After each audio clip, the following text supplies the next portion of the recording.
ਅਧਿਆਤਮ ਕਰਮ ਆਤਮ ਤੇ ਪਰਮਾਤਮ ਦੀ ਸੰਧ ਮਿਲਾਵਣ ਹਾਰੇ ਜੋ ਕਰਮ ਹਨ, ਤਿਨਾਂ ਨੂੰ ਗੁਰਮਤਿ ਅੰਦਰ ਅਧਿਆਤਮ ਕਰਮ ਦੇ ਨਾਮ ਨਾਲ ਸੰਕੇਤਿਆ ਜਾਂਦਾ ਹੈ। ਜੀਵ ਬ੍ਰਹਮ ਈਸ਼ ਜੀਵ ਦੀ ਰੂਹਾਨੀ ਅਭੇਦਤਾ ਨਿਰਣਾਉਣ ਅਤੇ ਪਰਸਪਰ ਸੰਬੰਧ ਜਣਾਉਣ ਹਾਰੇ ਗੁਰਮਤਿ ਕਰਮ ਸਭ ਅਧਿਆਤਮ ਕਰਮ ਹਨ। ਆਤਮਾ ਨਿਮਿਤ ਅਰਥਾਤ ਬਿਰਧੀ ਨਿਮਿਤ ਕੀਤੇ ਰੂਹਾਨੀ ਕਰਮ ਅਧਿਆਤਮ ਕਰਮ ਹਨ। ਗੁਰਮਤਿ ਅੰਦਰ ਅਧਿਆਤਮ ਕਰਮ ਦੀ ਖਾਸ ਵਿਸ਼ੇਸ਼ਤਾ ਹੈ। ਯਥਾ ਗੁਰਵਾਕ ਗੌੜੀ ਮਹੱਲਾ ਪਹਿਲਾ। ਅਧਿਆਤਮ ਕਰਮ ਕਰੇ ਤਾਂ ਸਾਚਾ, ਮੁਕਤ ਭੇਦ ਕਿਆ ਜਾਣੈ ਕਾਚਾ। ਐਸਾ ਜੋਗੀ ਜੁਗਤ ਵਿਚਾਰੈ, ਪੰਚ ਮਾਰ ਸਾਚ ਉਰਧਾਰੈ। ਰਹਾਉ ਜਿਸ ਕੈ ਅੰਤਰ ਸਾਚ ਵਸਾਵੈ, ਜੋਗ ਜੁਗਤ ਕੀ ਕੀਮਤ ਪਾਵੈ। ਰਵ ਸਸ ਏਕੋ ਗ੍ਰਹਿ ਉਦਿਆਨੈ, ਕਰਣੀ ਕੀਰਤ ਕਰਮ ਸਮਾਨੈ। ਏਕ ਸ਼ਬਦ ਇਕ ਭਿਖਿਆ ਮੰਗੈ, ਗਿਆਨ ਧਿਆਨ ਜੁਗਤ ਸਚ ਜਾਗੈ। ਪੈ ਰਚ ਰਹੈ ਨ ਬਾਹਰ ਜਾਏ, ਕੀਮਤ ਕੌਣ ਰਹੈ ਲਿਵ ਲਾਏ। ਆਪੇ ਮੇਲੇ ਭਰਮ ਚੁਕਾਏ, ਗੁਰ ਪ੍ਰਸਾਦ ਪਰਮ ਪਦ ਪਾਏ। ਗੁਰ ਕੀ ਸੇਵਾ ਸ਼ਬਦ ਵਿਚਾਰ, ਹਉਮੈ ਮਾਰੇ ਕਰਣੀ ਸਾਰ। ਜਪ ਤਪ ਸੰਜਮ ਪਾਠ ਪੁਰਾਣ, ਕਹੋ ਨਾਨਕ ਅਪਰੰਪਰ ਮਾਨ। ਵਿਆਖਿਆ। ਸਾਚਾ ਕਰਮਾਕਾਰੀ ਉਹ ਜਨ ਹੈ ਜੋ ਨਿਰੋਲ ਆਤਮਾ ਨਿਮਿਤ ਕਰਮ ਕਰਦਾ ਹੈ। ਆਤਮ ਪਰਮਾਤਮ ਸੰਬੰਧੀ ਆਤਮ ਪਰਮਾਤਮ ਦੀ ਸੰਧ ਮਿਲਾਵਣ ਵਾਲੇ ਕਰਮ ਕਰਦਾ ਹੈ। ਸੱਚਾ ਅਧਿਆਤਮ ਕਰਮੀ ਬੰਦਾ, ਅਧਿਆਤਮੀ ਕਰਮ ਕਰਨ ਦਾ ਬੰਦਾ ਉਹੀ ਹੈ। ਅਜਿਹਾ ਅਧਿਆਤਮੀ ਕਰਮ ਕੁਨਿੰਦਾ ਸਾਚਾ ਸਚਿਆਰ ਜਨ ਬੰਦਾ ਹੀ ਮੁਕਤੀ ਦੇ ਸੱਚੇ ਭੇਦ ਨੂੰ, ਤਤ ਭੇਦ ਨੂੰ ਜਾਣਨ ਹਾਰਾ ਹੈ। ਗੁਰਮਤੋਂ ਘੁੱਥਿਆਂ ਕੱਚਿਆਂ ਬੰਦਿਆਂ ਨੂੰ ਸੱਚੀ ਮੁਕਤੀ, ਗੁਰਮਤਿ ਜੁਗਤੀ ਵਾਲੀ ਮੁਕਤੀ ਦੀ ਕੀ ਸਾਰ ਹੈ। ਤਤ ਸੱਚ ਤੋਂ ਅਜਾਣ ਜਗਿਆਸੂ ਮੁਕਤੀ ਦੀ ਕੀ ਸਾਰ ਜਾਣਦੇ ਹਨ। ਕੱਚੇ ਕੁੜਿਆਰ ਆਨਮਤੀ ਬੰਦੇ ਨੂੰ ਮੁਕਤੀ ਦੇ ਭੇਦ ਦੀ ਕੀ ਸਾਰ ਹੋ ਸਕਦੀ ਹੈ। ਗੁਰਮਤਿ ਮੁਕਤੀ ਦੇ ਭੇਦ ਵਾਲੀ ਸੱਚੀ ਜੁਗਤੀ ਨੂੰ ਕੇਵਲ ਜਾਣਨ ਹਾਰਾ ਹੀ ਸੱਚਾ ਜੋਗੀ ਨਹੀਂ ਕਹਾ ਸਕਦਾ। ਸੱਚਾ ਜੋਗੀ ਉਹੀ ਹੈ ਜੋ ਗੁਰਮਤਿ ਸੱਚ ਜੋਗ ਦੀ ਸੱਚੀ ਜੁਗਤੀ ਨੂੰ ਸਤਿਗੁਰ ਬਚਨਾਂ ਦੁਆਰਾ ਵਿਚਾਰ ਕੇ ਕਮਾਵਣ ਹਾਰਾ ਵੀ ਹੋਵੇ। ਐਸੀ ਸੱਚੀ ਗੁਰਮਤਿ ਜੋਗ ਜੁਗਤੀ ਵਾਲਾ ਜਨ ਗੁਰਮਤਿ ਨਾਮ ਅਭਿਆਸੀ ਜਨ ਹੀ ਹੈ, ਜੋ ਗੁਰਮਤਿ ਨਾਮ ਅਭਿਆਸ ਦੀਆਂ ਅਧਿਆਤਮ ਕਰਮ ਕਮਾਈਆਂ ਕਰਦਾ ਹੈ। ਕਿਉਂਕਿ ਆਤਮ ਬਿਰਧੀ ਨਿਮਿਤ ਕਮਾਈਆਂ ਕੇਵਲ ਗੁਰਮਤਿ ਨਾਮ ਦੀਆਂ ਹੀ ਅਭਿਆਸ ਕਮਾਈਆਂ ਹਨ। ਪਹਿਲਾਂ ਤਾਂ ਗੁਰਮਤਿ ਨਾਮ ਅਭਿਆਸਮਈ ਅਧਿਆਤਮ ਕਰਮ ਦੀ ਕਮਾਈ ਕਰਨ ਨਾਲ ਉਹ ਸੱਚੜਾ ਕਰਮ ਜੋਗੀ, ਅਧਿਆਤਮ ਕਰਮ ਕਰੋਗੀ ਗੁਰਮੁਖ ਜਨ ਪੰਜਾਂ ਦੂਤਾਂ ਕਾਮ ਕ੍ਰੋਧ ਲੋਭ ਮੋਹ ਅਹੰਕਾਰ ਨੂੰ ਮਾਰਦਾ ਹੈ। ਫਿਰ ਪੰਜਾਂ ਨੂੰ ਮਾਰ ਕੇ ਸੱਚੇ ਵਾਹਿਗੁਰੂ ਨੂੰ ਅਧਿਆਤਮੀ ਅਭਿਆਸ ਕਰਮ ਦੁਆਰਾ ਘਟ ਅੰਤਰ ਹੀ ਪ੍ਰਗਟ ਹੋਏ ਵਾਹਿਗੁਰੂ ਸੱਚੇ ਸਾਚ ਨੂੰ ਉਰਧਾਰਦਾ ਹੈ। ਆਪਣੇ ਹਿਰਦੇ ਅੰਦਰ ਵਸਾ ਕੇ ਵਸਾਈ ਹੀ ਰੱਖਦਾ ਹੈ। ਇੱਥੇ ਸਾਚ ਤੋਂ ਭਾਵ ਸੱਚੇ ਵਾਹਿਗੁਰੂ ਦਾ ਹੈ। ਰਹਾਉ ਜਿਸ ਜਨ ਦੇ ਅੰਤਰ ਆਤਮੇ ਅਧਿਆਤਮ ਕਰਮ ਵਾਲਾ ਅਭਿਆਸ ਗੁਰਮਤਿ ਨਾਮ ਅਭਿਆਸ ਵਾਹਿਗੁਰੂ ਰੂਪ ਸਾਚ ਨੂੰ ਵਸਾ ਦਿੰਦਾ ਹੈ, ਭਾਵ ਵਾਹਿਗੁਰੂ ਨੂੰ ਵਸਾ ਦਿੰਦਾ ਹੈ, ਉਹ ਗੁਰਮੁਖ ਜਨ ਸੱਚੇ ਜੋਗ ਦੀ ਸੱਚੜੀ ਜੁਗਤ ਦੀ ਕੀਮਤ ਮਿਤ ਨੂੰ ਪਾ ਲੈਂਦਾ ਹੈ। ਅਜਿਹੇ ਸੱਚ ਜੋਗ ਜੁਗਤ ਮਰਮੀ ਸੱਚੜੇ ਅਧਿਆਤਮ ਕਰਮੀ ਗੁਰਮੁਖ ਜਨ ਨੂੰ ਉਸਨ ਸੀਤ ਤਪਸ਼ ਤੇ ਠੰਡ, ਘਰ ਤੇ ਜੰਗਲ ਬੀਆਬਾਨ ਸਮਾਨ ਹੀ ਹੁੰਦੇ ਹਨ। ਸੂਰਜ ਚੰਦ ਦੀ ਉਪਜਾਈ ਗਰਮੀ ਸਰਦੀ ਉਸ ਨੂੰ ਪਹੁੰਚਦੀ ਨਹੀਂ, ਤੇ ਨਾ ਸੂਰਜ ਚੰਦ ਤੋਂ ਉਪਜਿਆ ਉਜਿਆਰਾ ਜਾਂ ਅੰਧਿਆਰਾ ਹੀ ਉਸ ਨੂੰ ਪੋਹ ਸਕਦਾ ਹੈ। ਉਸ ਦੇ ਅੰਦਰ ਨਾਮ ਜਪਣ ਦੀ ਪਾਰਸ ਕਲਾ ਦੁਆਰਾ ਜੋ ਕੋਟ ਸੂਰਜਾਂ ਦਾ ਉਜਿਆਰਾ ਹੋ ਜਾਂਦਾ ਹੈ, ਉਸ ਮਹਾ ਸੀਤਲ ਉਜਿਆਰੇ ਦੇ ਸਾਹਮਣੇ ਇਹ ਸੂਰਜ ਚੰਦੀ ਉਜਿਆਰੇ ਅੰਧਿਆਰੇ ਤਪਸ਼ ਸੀਤਲ ਤਾਰੇ ਕੋਈ ਵੀ ਹਕੀਕਤ ਨਹੀਂ ਰੱਖਦੇ।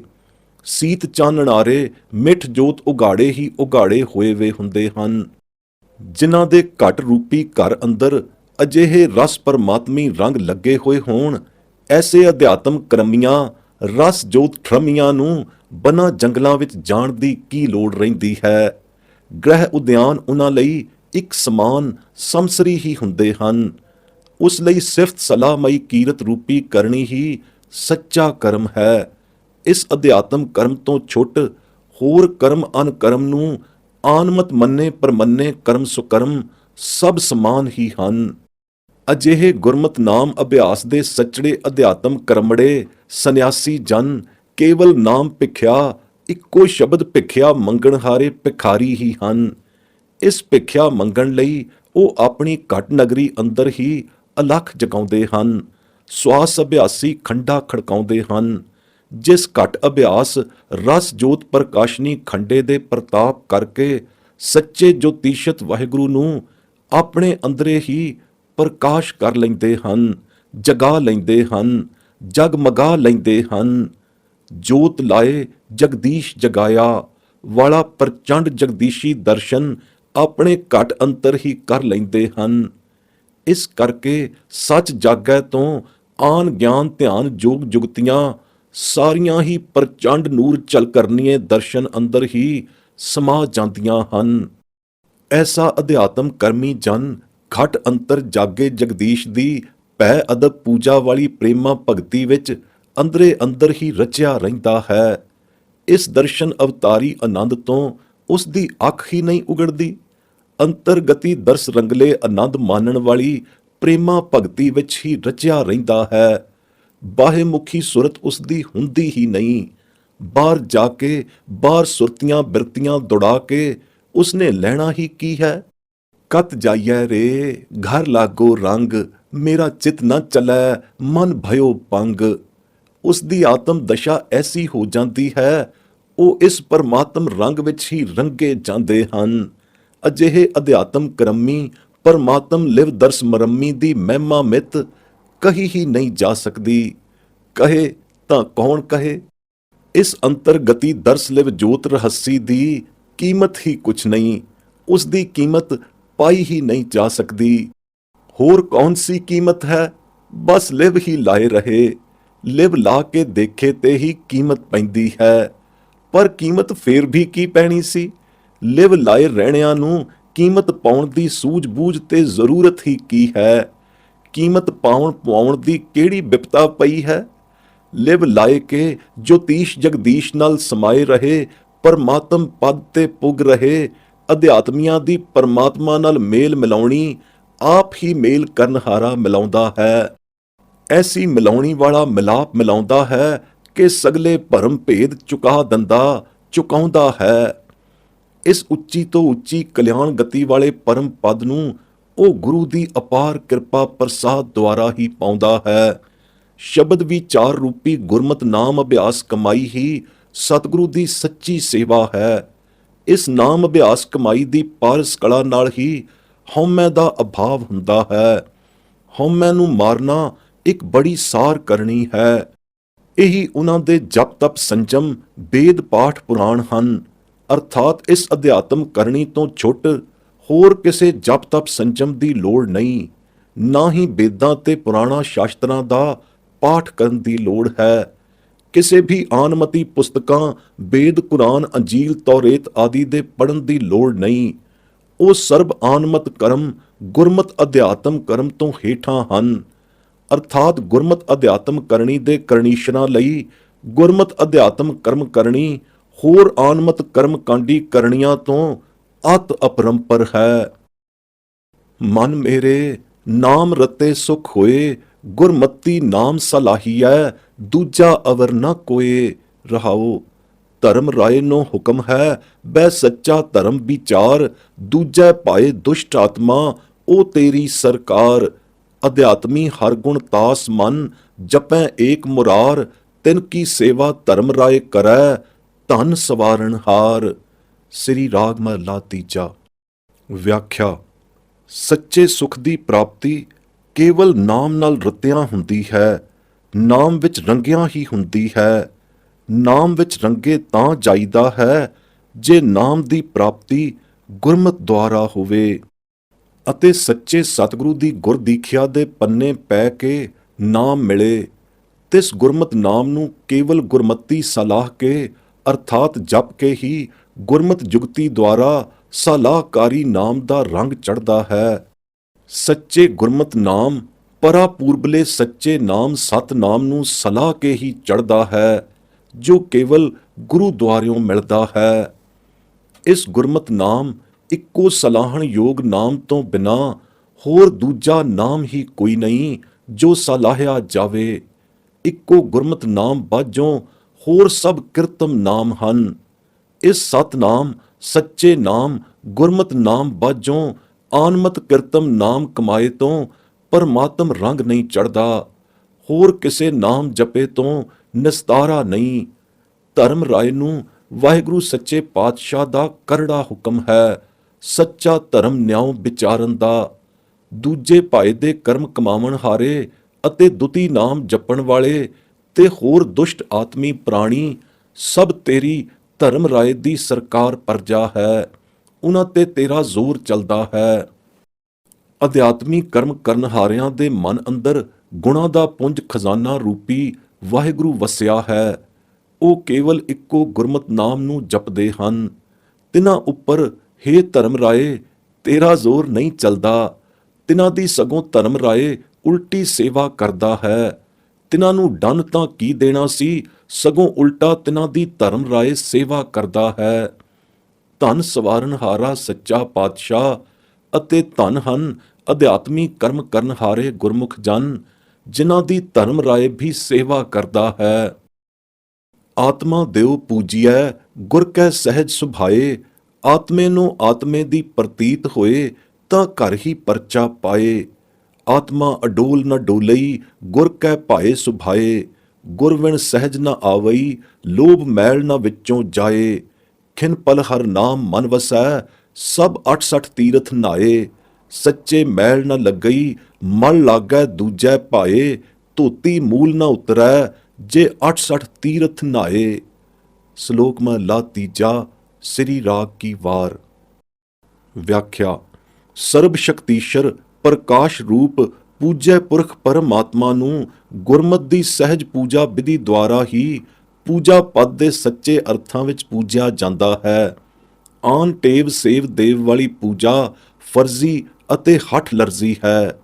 ਸੱਚੇ ਪਰਮਾਤਮਾ ਰੂਪੀ ਸੱਚੇ ਪੁਰਖ ਅਕਾਲ ਦੀ ਪੂਜਾ ਗੁਰਮਤਿ ਦਰਸਾਈ ਪੂਜਾ ਇੱਕ ਨਿਰੰਜਨੀ ਪੂਜਾ ਹੈ ਅਤੇ ਬੜੀ ਹੀ ਵਿਚੱਛਣ ਪੂਜਾ ਹੈ। ਆਨਮਤਾਂ ਨਾਲੋਂ ਵਿਲੱਖਣ ਪੂਜਾ ਹੈ। ਕਾਲ ਰਹਿਤ ਮੂਰਤੀ ਵਾਲੇ ਅਕਾਲ ਮੂਰਤ ਅਮੂਰਤ ਦੇਵ ਨਿਰੰਜਨੀ ਪੁਰਖ ਨਿਰੰਕਾਰ ਦੀ ਪੂਜਾ ਕੇਵਲ ਨਿਰੰਕਾਰੀ ਨਾਮ ਨਿਰੰਜਨਾ ਦੁਆਰਾ ਹੀ ਹੋਣੀ ਸੰਭਵ ਹੈ। ਨਿਰੰਕਾਰ ਦੇ ਨਿਰੰਜਨੀ ਨਾਮ ਦੁਆਰਾ ਹੀ ਹੋ ਸਕਦੀ ਹੈ। ਨਿਰੰਕਾਰੀ ਜੁਗਤੀ ਵਿਧੀ ਨਾਲ ਹੀ ਨਿਰੰਕਾਰ ਪਰਮਾਤਮ ਦੇਵ ਦੀ ਪੂਜਾ ਕੀਤੀ ਜਾ ਸਕਦੀ ਹੈ। ਇਹ ਨਿਰੰਕਾਰੀ ਜੁਗਤ ਵਿਧੀ ਨਿਰੰਕਾਰੀ ਨਾਮ ਵਿੱਚ ਹੀ ਅਸਥਿਰ ਹੈ ਜੋ ਨਿਰੰਕਾਰੀ ਗੁਰੂ ਸਤਿਗੁਰੂ ਨਾਨਕ ਦੇਵ ਨੇ ਨਿਰੰਕਾਰ ਦੀ ਧੁਰ ਦਰਗਾਹੋਂ ਨਿਰੰਕਾਰੀ ਹੁਕਮ ਨਾਲ ਹੀ ਲਿਆਂਦਾ ਹੈ। ਇਸ ਧੁਰੋਂ ਆਏ ਨਿਰੰਕਾਰੀ ਨਾਮ ਦੀ ਵਿਧੀ ਨਿਰੰਕਾਰੀ ਗੁਰੂ ਸਾਹਿਬਾਨ ਦੁਆਰਾ ਧੁਰੋਂ ਆਈ ਬਾਣੀ ਨਿਰੰਕਾਰੀ ਬਾਣੀ ਗੁਰਬਾਣੀ ਅੰਦਰ ਹੀ ਵਿਦਮਾਨ ਹੈ। ਜਾਂ ਨਿਰੰਕਾਰੀ ਜੋਤੀਸ਼ ਗੁਰਮੁਖ ਸੀਨਿਆਂ ਵਿੱਚ ਹੀ ਜੁਗਤ ਧੁਰੰਦਰੀ ਹੋਈ ਚਲੀ ਆਉਂਦੀ ਹੈ। ਅਕਾਲ ਮੂਰਤ ਪਰਮਾਤਮ ਦੇਵ ਦੀ ਨਿਰੰਕਾਰੀ ਨਿਰੰਜਨ ਜੁਗਤਾਰੀ ਪੂਜਾ ਦੇ ਉਦਾਹਰਣੀ ਨਮੂਨੇ ਨਿਰੰਕਾਰੀ ਬਾਣੀ ਗੁਰਬਾਣੀ ਅੰਦਰ ਅਨੇਕਾਂ ਗੁਰਵਾਕਾਂ ਦੁਆਰਾ ਵਿਦਤਾਏ ਗਏ ਹਨ।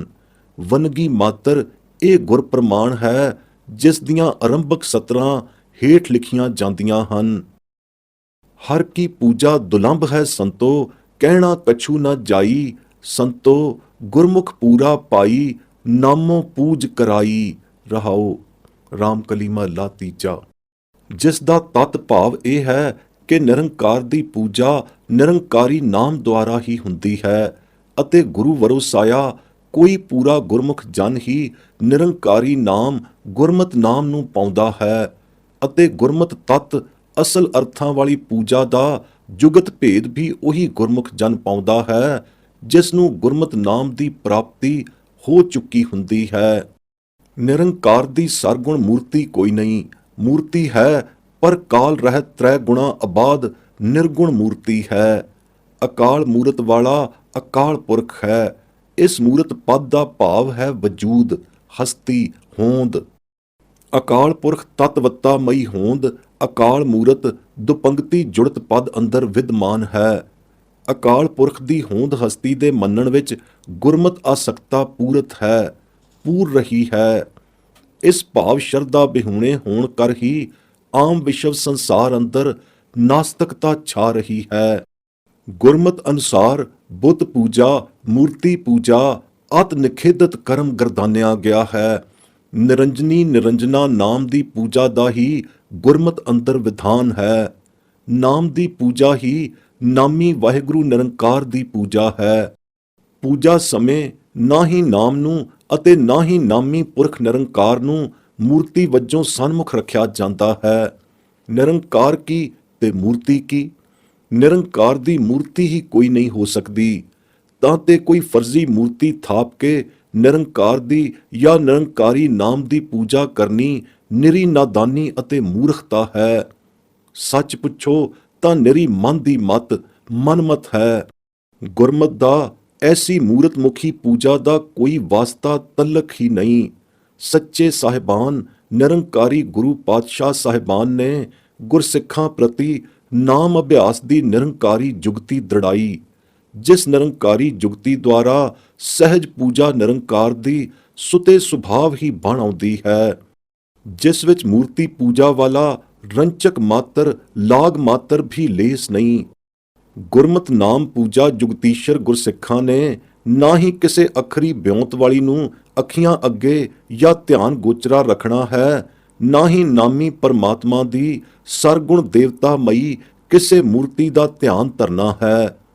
ਇਉਂ ਕੀਤਿਆਂ ਤਾਂ ਅਕਾਲ ਪੁਰਖ ਦੀ ਅਕਾਲਤਾ ਨਹੀਂ ਰਹਿੰਦੀ, ਨਿਰੰਕਾਰ ਦੀ ਨਿਰੰਕਾਰਤਾ ਨਹੀਂ ਰਹਿੰਦੀ।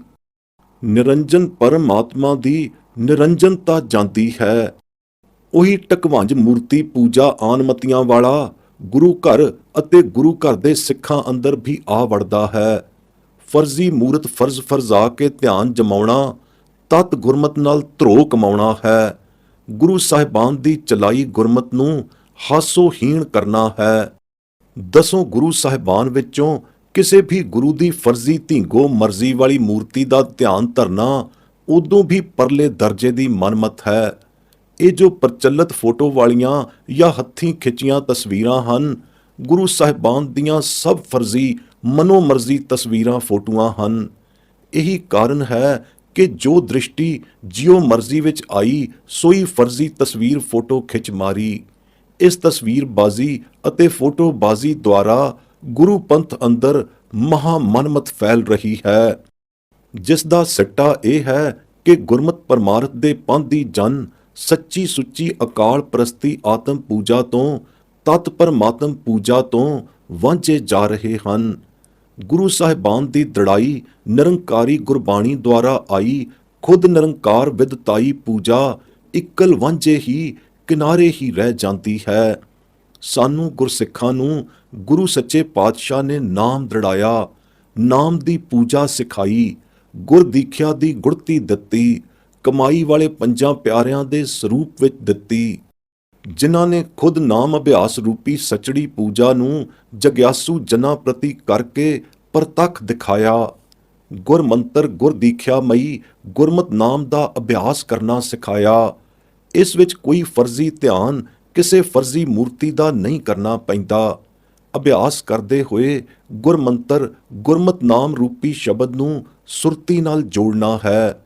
ਨਾਮ ਜਪਦੇ ਹੋਏ ਨਾਮ ਜਾਪ ਦੇ ਆਰੰਭ ਵਿੱਚ ਸ਼ਬਦ ਨਾਲ ਸੁਰਤੀ ਲਾਉਣੀ ਹੈ।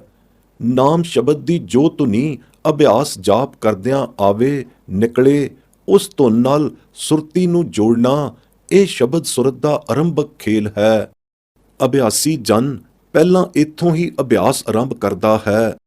ਗੁਰਮੰਤਰ ਨਾਮ ਸ਼ਬਦ ਚੁਅੱਖਰੇ ਦਾ ਪਹਿਲਾ ਦੁਅੱਖਰਾ ਸਹਿਤ ਸਵਾਸ ਦੇ ਅੰਦਰ ਨੂੰ ਖਿੱਚ ਕੇ ਉੱਪਰ ਨੂੰ 10ਵੇਂ ਦੁਆਰ ਔਰ ਲੈ ਜਾਵੇ। ਸਹਿਜ ਸਵਾਸੀ ਸੁਤੇ ਵੇਗ ਸੇਤੀ ਲੈ ਜਾਵੇ ਅਤੇ ਸਹਿਜ ਸਵਾਸੀ ਵੇਗ ਸੇਤੀ ਹੀ ਉੱਪਰੋਂ ਅੰਦਰੋਂ ਹੇਠਾਂ ਬਾਹਰ ਵੱਲ ਉਤਰਾਵੇ ਅਤੇ ਉਤਰਾਵਣ ਸਮੇਂ ਪਿਛਲੇ ਦੂਜੇ ਅਰਧ ਗੁਰਮੰਤਰੀ ਸ਼ਬਦ ਦੇ ਹਿੱਸੇ ਨੂੰ ਰਸਨਾ ਨਾਲ ਸਪਰਸ਼ ਕੇ ਨਿਕਸਾਵੇ। ਇਸੇ ਪ੍ਰਕਾਰ ਸੁਤੇ ਸਵਾਸਾਂ ਦੇ ਸਹਿਜ ਵੇਗ ਸਹਿਤ ਸ਼ਬਦ ਅਭਿਆਸ ਦਾ ਸਿਲਸਿਲਾ ਸਦਾ ਜਾਰੀ ਰੱਖੇ। ਉੱਪਰ ਨੂੰ ਅਰਥਾਤ ਅੰਦਰ ਨੂੰ ਸਵਾਸ ਲੈ ਜਾਣ ਸਮੇਂ ਸ਼ਬਦ ਦਾ ਸਪਰਸ਼ ਹਲਕ ਤਾਲੂ ਸਹਿਤ ਹੋਵੇਗਾ ਅਤੇ ਹੇਠਾਂ ਬਾਰ-ਬਾਰ ਨੂੰ ਸਵਾਸ ਉਤਾਰਦੇ ਹੋਏ ਸ਼ਬਦ ਰਸਨਾ ਸੇਤੀ ਸਪਰਸ਼ੇਗਾ। ਇਸ ਸਪਰਸ਼ ਦੀ ਧੁਨੀ ਚਾਹੇ ਬੈਖਰੀ ਹੋਵੇ, ਚਾਹੇ ਮੱਧਮ ਪਰਾ ਪਸੰਤੀ ਹੋਵੇ, ਉਸ ਧੁਨੀ ਸੇਤੀ ਸੁਰਤ ਨੂੰ ਜੋੜਨਾ ਹੈ। ਸ਼ਬਦ ਗੁਰੂ ਸੁਰਤ ਧੁਨ ਚੇਲਾ ਦੇ ਗੁਰਵਾਕ ਅਨੁਸਾਰੀ ਇਹ ਗੁਰਮਤ ਨਾਮ ਅਭਿਆਸ ਦੀ ਖੇਡ ਹੈ।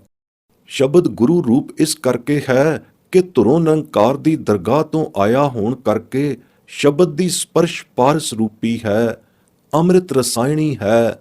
ਇਸ ਦੇ ਹਲਕ ਤਾਲੂ ਨਾਲ ਸੁਰਤੀ ਸਹਿਤ ਸਪਰਸ਼ਿਆਂ ਕਾਟ ਕਰਕੇ ਸਣੇ ਸਣੇ ਬਿਸਮਾਦ ਰੂਪ ਵਿੱਚ ਲੀਨਤਾ ਦਾ ਆਨੰਦ, ਬਿਸਮ ਆਨੰਦ ਆਉਣ ਲੱਗ ਪੈਂਦਾ ਹੈ। ਰਸਨਾ ਨਾਲ ਸਪਰਸ਼ ਹੋਣ ਕਰਕੇ ਅੰਤਰਗਤ ਜੋਤ ਪ੍ਰਕਾਸ਼ ਦਾ ਰਸ ਰੁਮਕਣ ਲੱਗ ਪੈਂਦਾ ਹੈ। ਜਦੋਂ ਰਸ ਬਿਸਮਤਾ ਦੀ ਨੌਬਤ ਆਣ ਉਪਜਦੀ ਹੈ, ਤਦੋਂ ਅਭਿਆਸੀ ਜਨ ਦੀ ਸੁਰਤੀ ਬਿਰਤੀ ਇਸ ਰਸ ਬਿਸਮਾਦ ਕਲਾ ਵਿੱਚ ਲੀਨ ਹੋ ਕੇ ਸਹਿਜ ਲੀਨਤਾ ਦੇ ਦਰਜੇ ਨੂੰ ਅਪੜ ਜਾਂਦੀ ਹੈ। ਫਿਰ ਸੁਰਤੀ ਜੋੜਨ ਦਾ ਕੋਈ ਖਾਸ ਯਤਨ ਨਹੀਂ ਕਰਨਾ ਪੈਂਦਾ। ਰਸ ਜੋਤ ਪ੍ਰਕਾਸ਼ ਦੀ ਕਿਰਨ ਕਣੀ ਹੀ ਸੁਰਤ ਮਹਿਵੀਅਤ ਲਈ ਸਹਾਈ ਹੋਈ ਰਹਿੰਦੀ ਹੈ। ਸ਼ਬਦ ਅਭਿਆਸ ਤੋਂ ਇੱਕ ਖਿਣ ਵੀ ਬਾਹਰ ਨਹੀਂ ਹੋਣ ਦਿੰਦੀ। ਗੁਰ ਪ੍ਰਸਾਦ ਕਰ ਹੀ ਇਹ ਬਿਧ ਬਣ ਆਉਂਦੀ ਹੈ, ਅਤੇ ਜਿਉਂ-ਜਿਉਂ ਇਹ ਬਿਧ ਬਣਦੀ ਹੈ, ਤਿਉਂ-ਤਿਉਂ ਗੁਰੂ ਕਰਤਾਰ ਦੇ ਸ਼ੁਕਰਾਨੇ ਵਿੱਚ ਨਿਮਰੀ ਭੂਤ ਹੋ ਕੇ ਅਭਿਆਸ ਆਨੰਦਨੀ ਖੇਡ ਐਸੀ ਹੁੰਦੀ ਹੈ ਕਿ ਸ਼ਬਦ ਅਭਿਆਸ ਗੁਰੂ ਕਰਤਾਰ ਸਨਮੁਖੀ ਅਰਦਾਸ ਰੂਪ ਹੋ ਜਾਂਦਾ ਹੈ। ਚੇਤੇ ਰਹੇ ਕਿ ਇਸ ਅਭਿਆਸ ਰਸ ਆਨੰਦਨੀ ਖੇਡ ਵਿੱਚ ਰਸ ਪਰਾਇਣ ਹੋ ਕੇ, ਰਸ ਰਸਾਇਣ ਹੋ ਕੇ ਅਭਿਆਸੀ ਜਨ ਦਾ ਰੋਮ ਰੋਮ ਰੁਮਕ ਉੱਠਦਾ ਹੈ, ਅੰਗ ਅੰਗ ਫੁਰਕਣ ਲੱਗ ਪੈਂਦਾ ਹੈ, ਹੋਂਠ ਵੀ ਆਪ ਮੁਹਾਰੇ ਫੁਰਕਣ ਲੱਗ ਪੈਂਦੇ ਹਨ। ਇਹ ਅਮਿਓ ਰਸਾਇਣੀ ਰਸ ਅਤਿਅੰਤ ਹੀ ਅਜਰ ਵਸਤੂ ਹੈ, ਗੁਰ ਪ੍ਰਸਾਦ ਕਰ ਹੀ ਜਰਿਆ ਜਾ ਸਕਦਾ ਹੈ। ਅਰਦਾਸ ਰੂਪ ਅਭਿਆਸ ਜੈਸਾ ਉੱਪਰ ਵਰਣਨ ਹੋਇਆ ਹੈ, ਇਸ ਅਜਰ ਪਦ ਨੂੰ ਜਰਾਉਣ ਲਈ ਬੜਾ ਹੀ ਸਹਾਈ ਹੁੰਦਾ ਹੈ। ਜੋ ਜਰ ਨਹੀਂ ਸਕਦੇ ਉਹ ਭੁੜਕ ਕੇ ਉੱਠਦੇ ਹਨ। ਜਰਨ ਵਾਲਿਆਂ ਦੀ ਵੀ ਨਿਝਰ ਚਰਨ ਬਿਰਤੀ ਇੱਕ ਬਿਸਮ ਆਨੰਦੀ ਹੁਲਾਰੇ ਦੀ ਅਕਥਨੀ ਮੌਜ ਵਿੱਚ ਹਾਲ ਖੇਡਣ ਲੱਗ ਪੈਂਦੀ ਹੈ। ਸਰੀਰ ਵੀ ਵਜਦ ਵਿੱਚ ਆ ਕੇ ਝੂਲਣ ਮੇਲਣ ਲੱਗ ਪੈਂਦਾ ਹੈ, ਪਰ ਸਹਿਜ ਕਲਾ ਵਿੱਚ। ਇਸ ਵਜਦ ਹੁਲਾਰੜੀ ਖੇਡ ਵਿੱਚ ਅੰਤਰੀਵੀ ਅਮਿਓ ਰਸ ਰਸਾਇਣ ਸੇਤੀ ਸਰਸ਼ਾਰ ਹੋ ਕੇ ਅਤੇ ਬਿਹਬਲ ਹੋ ਕੇ ਅਭਿਆਸੀ ਜਨ ਸ਼ਬਦ ਅਭਿਆਸ ਤਰੰਗੀ ਫੁਰਾਟੇ ਵੀ ਮਾਰਨ ਲੱਗ ਪੈਂਦਾ ਹੈ। ਇਨ੍ਹਾਂ ਫੁਰਾਟਿਆਂ ਸੁਰਾਟਿਆਂ ਗੁਰਾਟਿਆਂ ਦੇ ਗਰਜਾਉਣ ਵਿੱਚ ਹੋਰ ਵੀ ਅਦਭੁਤ ਆਨੰਦ ਆਉਂਦਾ ਹੈ। ਜਿਨ੍ਹਾਂ ਉੱਤੇ ਇਹ ਦਸ਼ਾ ਵਾਪਰੀ ਹੋਵੇ, ਸੋਈ ਜਾਣਨ ਇਸ ਰਸ ਆਨੰਦੀ ਖੇਡ ਨੂੰ। ਨਹੀਂ ਤਾਂ ਆਮ ਲੋਕੀ ਆਪੋ ਆਪਣੀ ਮਤ ਕੁਮਤ ਅਨੁਸਾਰ ਰਸ ਫੁਰਾਟੀਆਂ, ਰਸ ਰਸਾਟੀਆਂ, ਰਸ ਚਰਨਾਟੀਆਂ, ਰਸ ਸੁਰਤਾਟੀਆਂ, ਰਸ ਗੁਰਾਟੀਆਂ, ਰਸ ਗਜਰਾਟੀਆਂ ਦੀ ਇਸ ਅਨੁਪਮ ਅਤੇ ਅਲੌਕਿਕ ਖੇਡ ਦਸ਼ਾ ਨੂੰ ਦੇਖ ਕੇ ਮਖੌਲ ਉਡਾਉਣ ਲੱਗ ਪੈਂਦੇ ਹਨ। ਪਏ ਉਡਾਉਣ। ਹਰ ਕੇ ਲੋਗ ਰਾਮ ਜਨ ਨੀਕੇ, ਭਾਗਹੀਣ ਨਾ ਸੁਖਾਏ, ਜਿਉਂ-ਜਿਉਂ ਰਾਮ ਕਹੈ ਜਨ ਉੱਚੇ, ਨਰ ਨਿੰਦਕ ਡੰਸ ਲਗਾਏ। ਰਾਮ ਕਲੀ ਮਹਲਾ ਚੌਥਾ। ਭਾਗਹੀਣਾਂ ਦੇ ਵਸ ਵੀ ਕੀ ਹੈ, ਉਹਨਾਂ ਨੂੰ ਇਸ ਅਧਿਆਤਮ ਖੇਡ ਦਾ ਪਤਾ ਹੀ ਨਹੀਂ, ਤਾਂ ਹੀ ਤਾਂ ਉਹਨਾਂ ਨੂੰ ਵਜਦ ਆਨੰਦੀ ਕੇਲ ਕਰਤੇ ਹੰਸ ਜਨ ਭਾਵਦੇ ਨਹੀਂ। ਸਤਿਗੁਰੂ ਉਹਨਾਂ ਨੂੰ ਸੁਮਤ ਬਖਸ਼ੇ। ਸ਼ਬਦ ਅਭਿਆਸੀਆਂ ਦੇ ਅਭਿਆਸ ਬਿਲੋਵਣੇ ਬਿਲੋਵਣ ਨੂੰ ਹੌਂਕਣੀਆਂ ਧੌਂਕਣੀਆਂ ਦੱਸਣ ਵਾਲੇ ਅਤੇ ਅਨੇਕ ਪ੍ਰਕਾਰ ਕਰ ਨਿੰਦਣ ਵਾਲੇ ਕਦੇ ਵਕਤ ਆਵੇਗਾ, ਇਸੇ ਨੱਕੇ ਥਾਣੀ ਲੰਘਣਗੇ ਅਤੇ ਪਛਤਾਏ ਕੇ ਆਪਣੀਆਂ ਭੁੱਲਾਂ ਸਤਿਗੁਰੂ ਪਾਸੋਂ ਬਖਸ਼ਾਉਣਗੇ ਤੇ ਰਾਹੇ ਰਾਸਤ ਪਰ ਆਉਣਗੇ ਅਤੇ ਪਰਮਾਤਮਾ ਦੀ ਉੱਪਰ ਦੱਸੀ ਅਧਿਆਤਮ ਪੂਜਾ ਦੇ ਮਾਰਗ ਤੇ ਚੱਲਣ ਵਾਲੇ ਬਣਨਗੇ। ਉੱਪਰ ਵਿਸਥਾਰਿਆ ਵਿਆਖਿਆ ਵਿਸਥਾਰ ਆਤਮਦੇਵ ਪਰਮਾਤਮਾ ਦੀ ਗੁਰ ਕੈ ਭਾਏ ਸੁਭਾਏ ਪੂਜਾ ਕਰਨ ਦਾ ਨਿਰਣਾ ਨਿਰਣਿਆ ਗਿਆ ਹੈ। ਇਸ ਉੱਪਰ ਦੱਸੇ ਅਭਿਆਸ ਪਦ ਨੂੰ ਪੁੱਜ ਕੇ ਹੀ ਆਤਮੇ ਨੂੰ ਆਤਮੇ ਦੀ ਪ੍ਰਤੀਤ ਹੋਏ ਆਉਂਦੀ ਹੈ। ਆਤਮੇ ਦੀ ਕੀ, ਪਰਮਾਤਮੇ ਦੀ, ਪਰਮਾਤਮਾ ਦੇ ਪ੍ਰਕਾਸ਼ ਰੂਪ ਹੋਂਦ ਹਸਤੀ ਵਾਲੀ ਪ੍ਰਤੀਤ ਆਉਂਦੀ ਹੈ। ਅਤੇ ਇਉਂ ਉੱਪਰ ਦੱਸੇ ਅਨੁਸਾਰ ਹੀ ਘਰ ਹੀ ਪਰਚਾ ਪਾਏ ਤਤ ਪਰਮਾਰਥੀ ਅਰਥ ਖੁੱਲਦੇ ਹਨ। ਅਤੇ ਇਸ ਪਦ ਪਤੀਜ ਕੇ ਹੀ ਆਤਮਾ ਅਡੋਲ ਨਾ ਡੋਲਈ ਵਾਲਾ ਚਲਤ ਉਜਲ ਰਤ ਹੁੰਦਾ ਹੈ ਅਤੇ ਗੁਰ ਕੈ ਭਾਏ ਸੁਭਾਏ ਹੀ ਆਤਮਾ ਅਡੋਲ ਥੀਵਨ ਦੀ ਸਹਿਜ ਖੇਡ ਵਰਤੀਂਦੀ ਹੈ ਅਤੇ ਗੁਰਵਿਣ ਸਹਿਜ ਨਾ ਆਵਈ ਵਾਲੀ ਗੁਰਵਾਕ ਪੰਕਤੀ ਵਾਲੇ ਮਿਸਦਾਕ ਦੀ ਸਦਾਕਤ ਵੀ ਇਵੇਂ ਹੀ ਪਰਖੀਂਦੀ ਹੈ, ਪਰਖੀ ਜਾਂਦੀ ਹੈ। ਗੁਰ ਸ਼ਬਦ ਗੁਰਮਤ ਸ਼ਬਦ ਅਭਿਆਸ ਦੀ ਇਸ ਕਸੌਟੀ ਤੇ ਚੜੇ ਤੋਂ ਹੀ ਲੋਭ ਮੈਲ ਨਾ ਵਿੱਚੋਂ ਜਾਏ ਵਾਲੀ ਹਕੀਕਤ ਉਗੜਦੀ ਉਜਲੀ ਹੁੰਦੀ ਹੈ। ਹੁਣ ਇਸ ਗੁਰਵਾਕ ਪੰਕਤੀ ਦੀ ਸਚਾਈ ਸੁਚਾਈ ਵਿੱਚ ਵੀ ਕੋਈ ਸੰਦੇਹ ਨਹੀਂ ਰਿਹਾ। ਖਿਨ ਪਲ ਹਰ ਨਾਮ ਮਨ ਵਸੈ, ਸਭ 68 ਤੀਰਥ ਨਾਏ।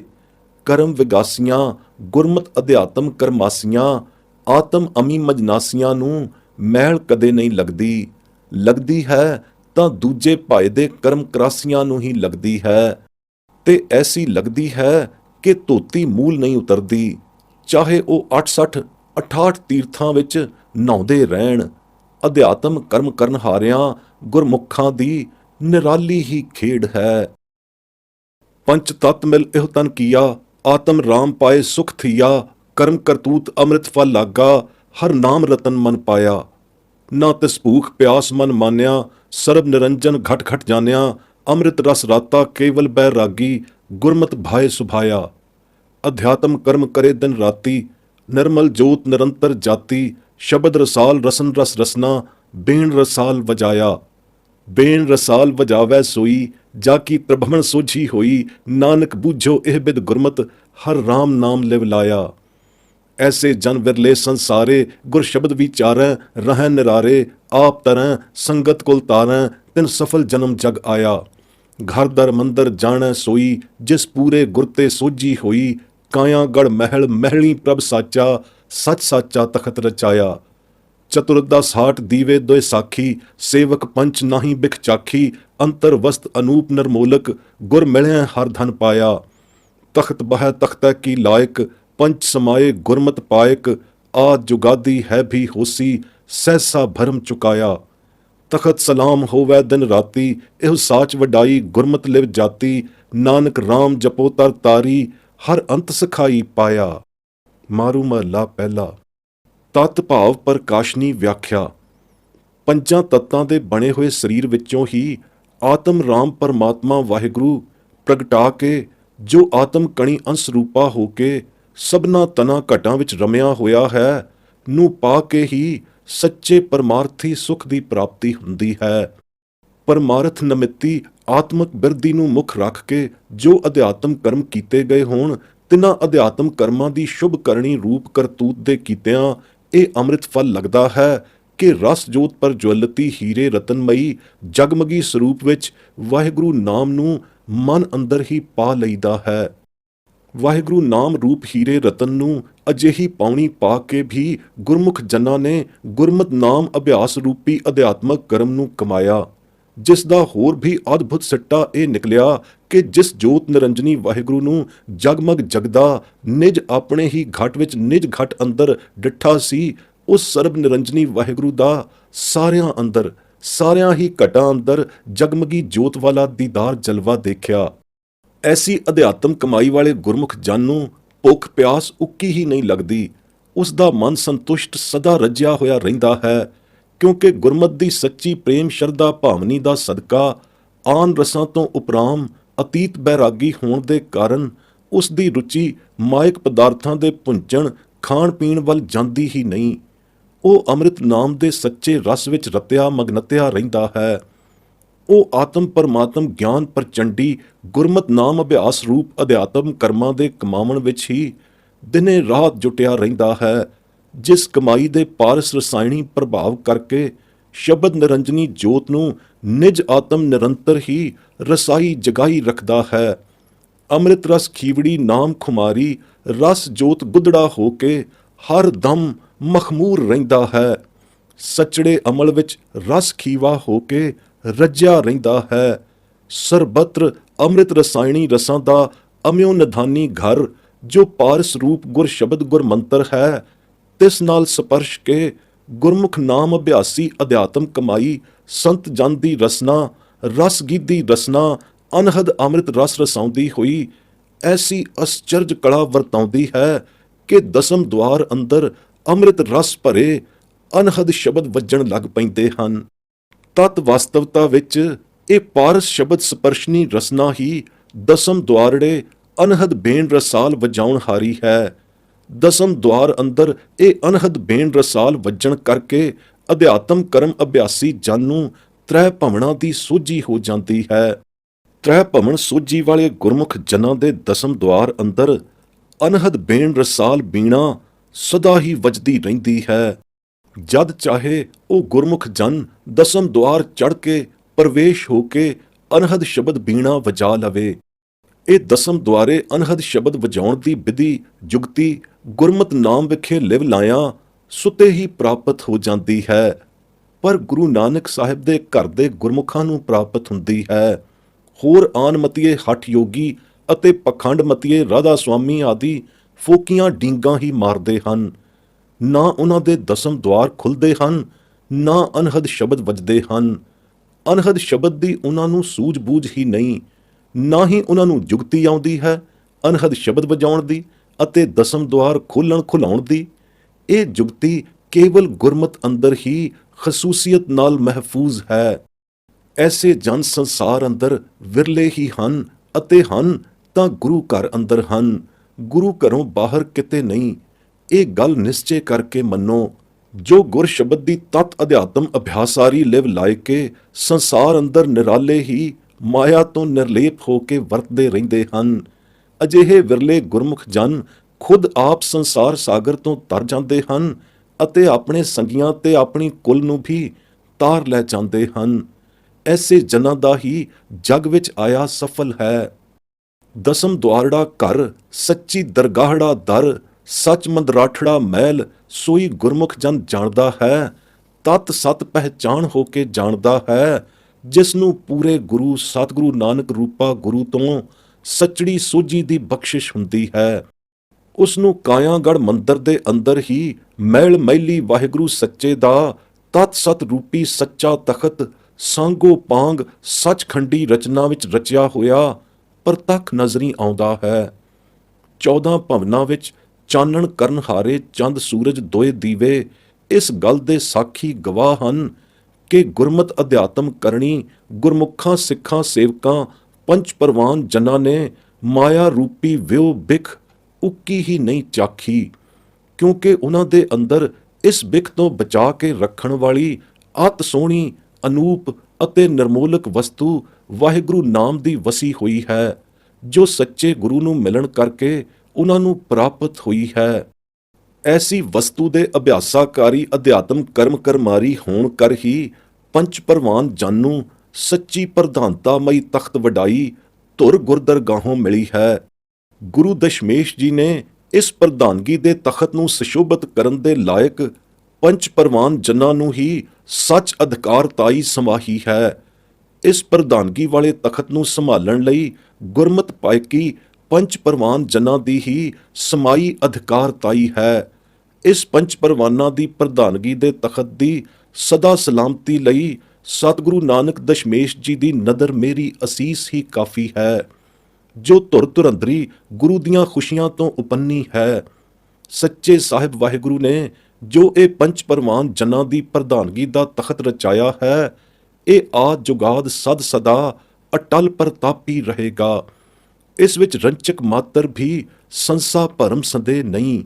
ਗੁਰੂ ਨਾਨਕ ਦੀ ਬਖਸ਼ਿਸ਼ ਦੇ ਪਾਤਰਾਂ, ਭਾਵ ਸਾਗਰ ਤੋਂ ਤਰਨ ਤਾਰਨ ਦੇ ਸੁਪਾਤਰਾਂ, ਗੁਰੂ ਘਰ ਦੇ ਪੰਚ ਪ੍ਰਵਾਨ ਪੰਚ ਪ੍ਰਧਾਨ ਗੁਰਮੁਖ ਜਨਾਂ, ਨਾਮ ਅਭਿਆਸ ਦੀ ਅਧਿਆਤਮ ਕਮਾਈ ਦੇ ਸੱਚੇ ਸੁਪਾਤਰਾਂ ਲਈ ਇਹ ਉੱਪਰ ਦੱਸੀ ਗੁਰ ਨਦਰ ਮੇਰਾਂ ਵਾਲੀ ਅਸੀਸ ਆਦਿ ਅੰਤ ਤਾਈਂ ਸਹਾਈ ਰਹੇਗੀ। ਬੋਲੋ ਭਾਈ ਵਾਹਿਗੁਰੂ। ਅਧਿਆਤਮ ਕਰਮ ਵਾਲੀ ਗੁਰਮਤਿ ਫਿਲਾਸਫੀ ਦੀ ਹੋਰ ਸਾਖੀ ਚੱਲੀ। ਭੈਰੋਂ ਅਸ਼ਟਪਦੀਆਂ ਮਹੱਲਾ ਪਹਿਲਾ ਘਰ ਦੂਜਾ ਇੱਕ ਓੰਕਾਰ ਸਤ ਗੁਰ ਪ੍ਰਸਾਦ। ਆਤਮ ਮੈਂ ਰਾਮ ਰਾਮ ਮੈਂ ਆਤਮ ਚੀਨਸ ਗੁਰ ਵਿਚਾਰਾ ਅੰਮ੍ਰਿਤ ਬਾਣੀ ਸ਼ਬਦ ਪਛਾਣੀ ਦੁੱਖ ਕਾਟੈ ਹਉ ਮਾਰਾ। ਨਾਨਕ ਹਉ ਮੈਂ ਰੋਗ ਬੁਰੇ ਜਹ ਦੇਖਾਂ ਤਹ ਏਕਾ ਬੇਦਨ ਆਪੇ ਬਖਸ਼ੈ ਸ਼ਬਦ ਧੁਰੇ। ਰਹਾਉ ਆਪੇ ਪਰਖੇ ਪਰਖਣ ਹਾਰੈ ਬਾਹੁਰ ਸੁਲਾਕ ਨ ਹੋਈ ਜਿਨ ਕੋ ਨਦਰ ਭਈ ਗੁਰ ਮੇਲੇ ਪ੍ਰਭ ਭਾਣਾ ਸੱਚ ਸੋਈ। ਪੌਣ ਪਾਣੀ ਬੈ ਸੰਤਰ ਰੋਗੀ ਰੋਗੀ ਧਰਤ ਸਭੋਗੀ मात पिता माया देह से रोगी, रोगी कुटुंब संजोगी। रोगी ब्रह्मा बिशन सरुद्रा, रोगी सगल संसारा। हर पद चीन भय से मुक्ते, गुर का शब्द विचारा। रोगी सात समुंद सनदियां, खंड पताल से रोग भरे। हर के लोक से साज सुहेले, सरबी थाई नदर करे। रोगी खट दर्शन भेख धारी, नाना हठी अनेका। वेद कतेब करें कह बपुरे, नह बूझै इक एका। मिठ रस खाए सुरोग भरीजै, कंद मूल सुख नाही। नाम विसार चलैं अनमार्ग, अंत काल पछताही। तीरथ भरमै रोग न छूटस, पढ़िया बाद विवाद भया। दुविधा रोग सो अधिक वडेरा, माया का मोहताज भया।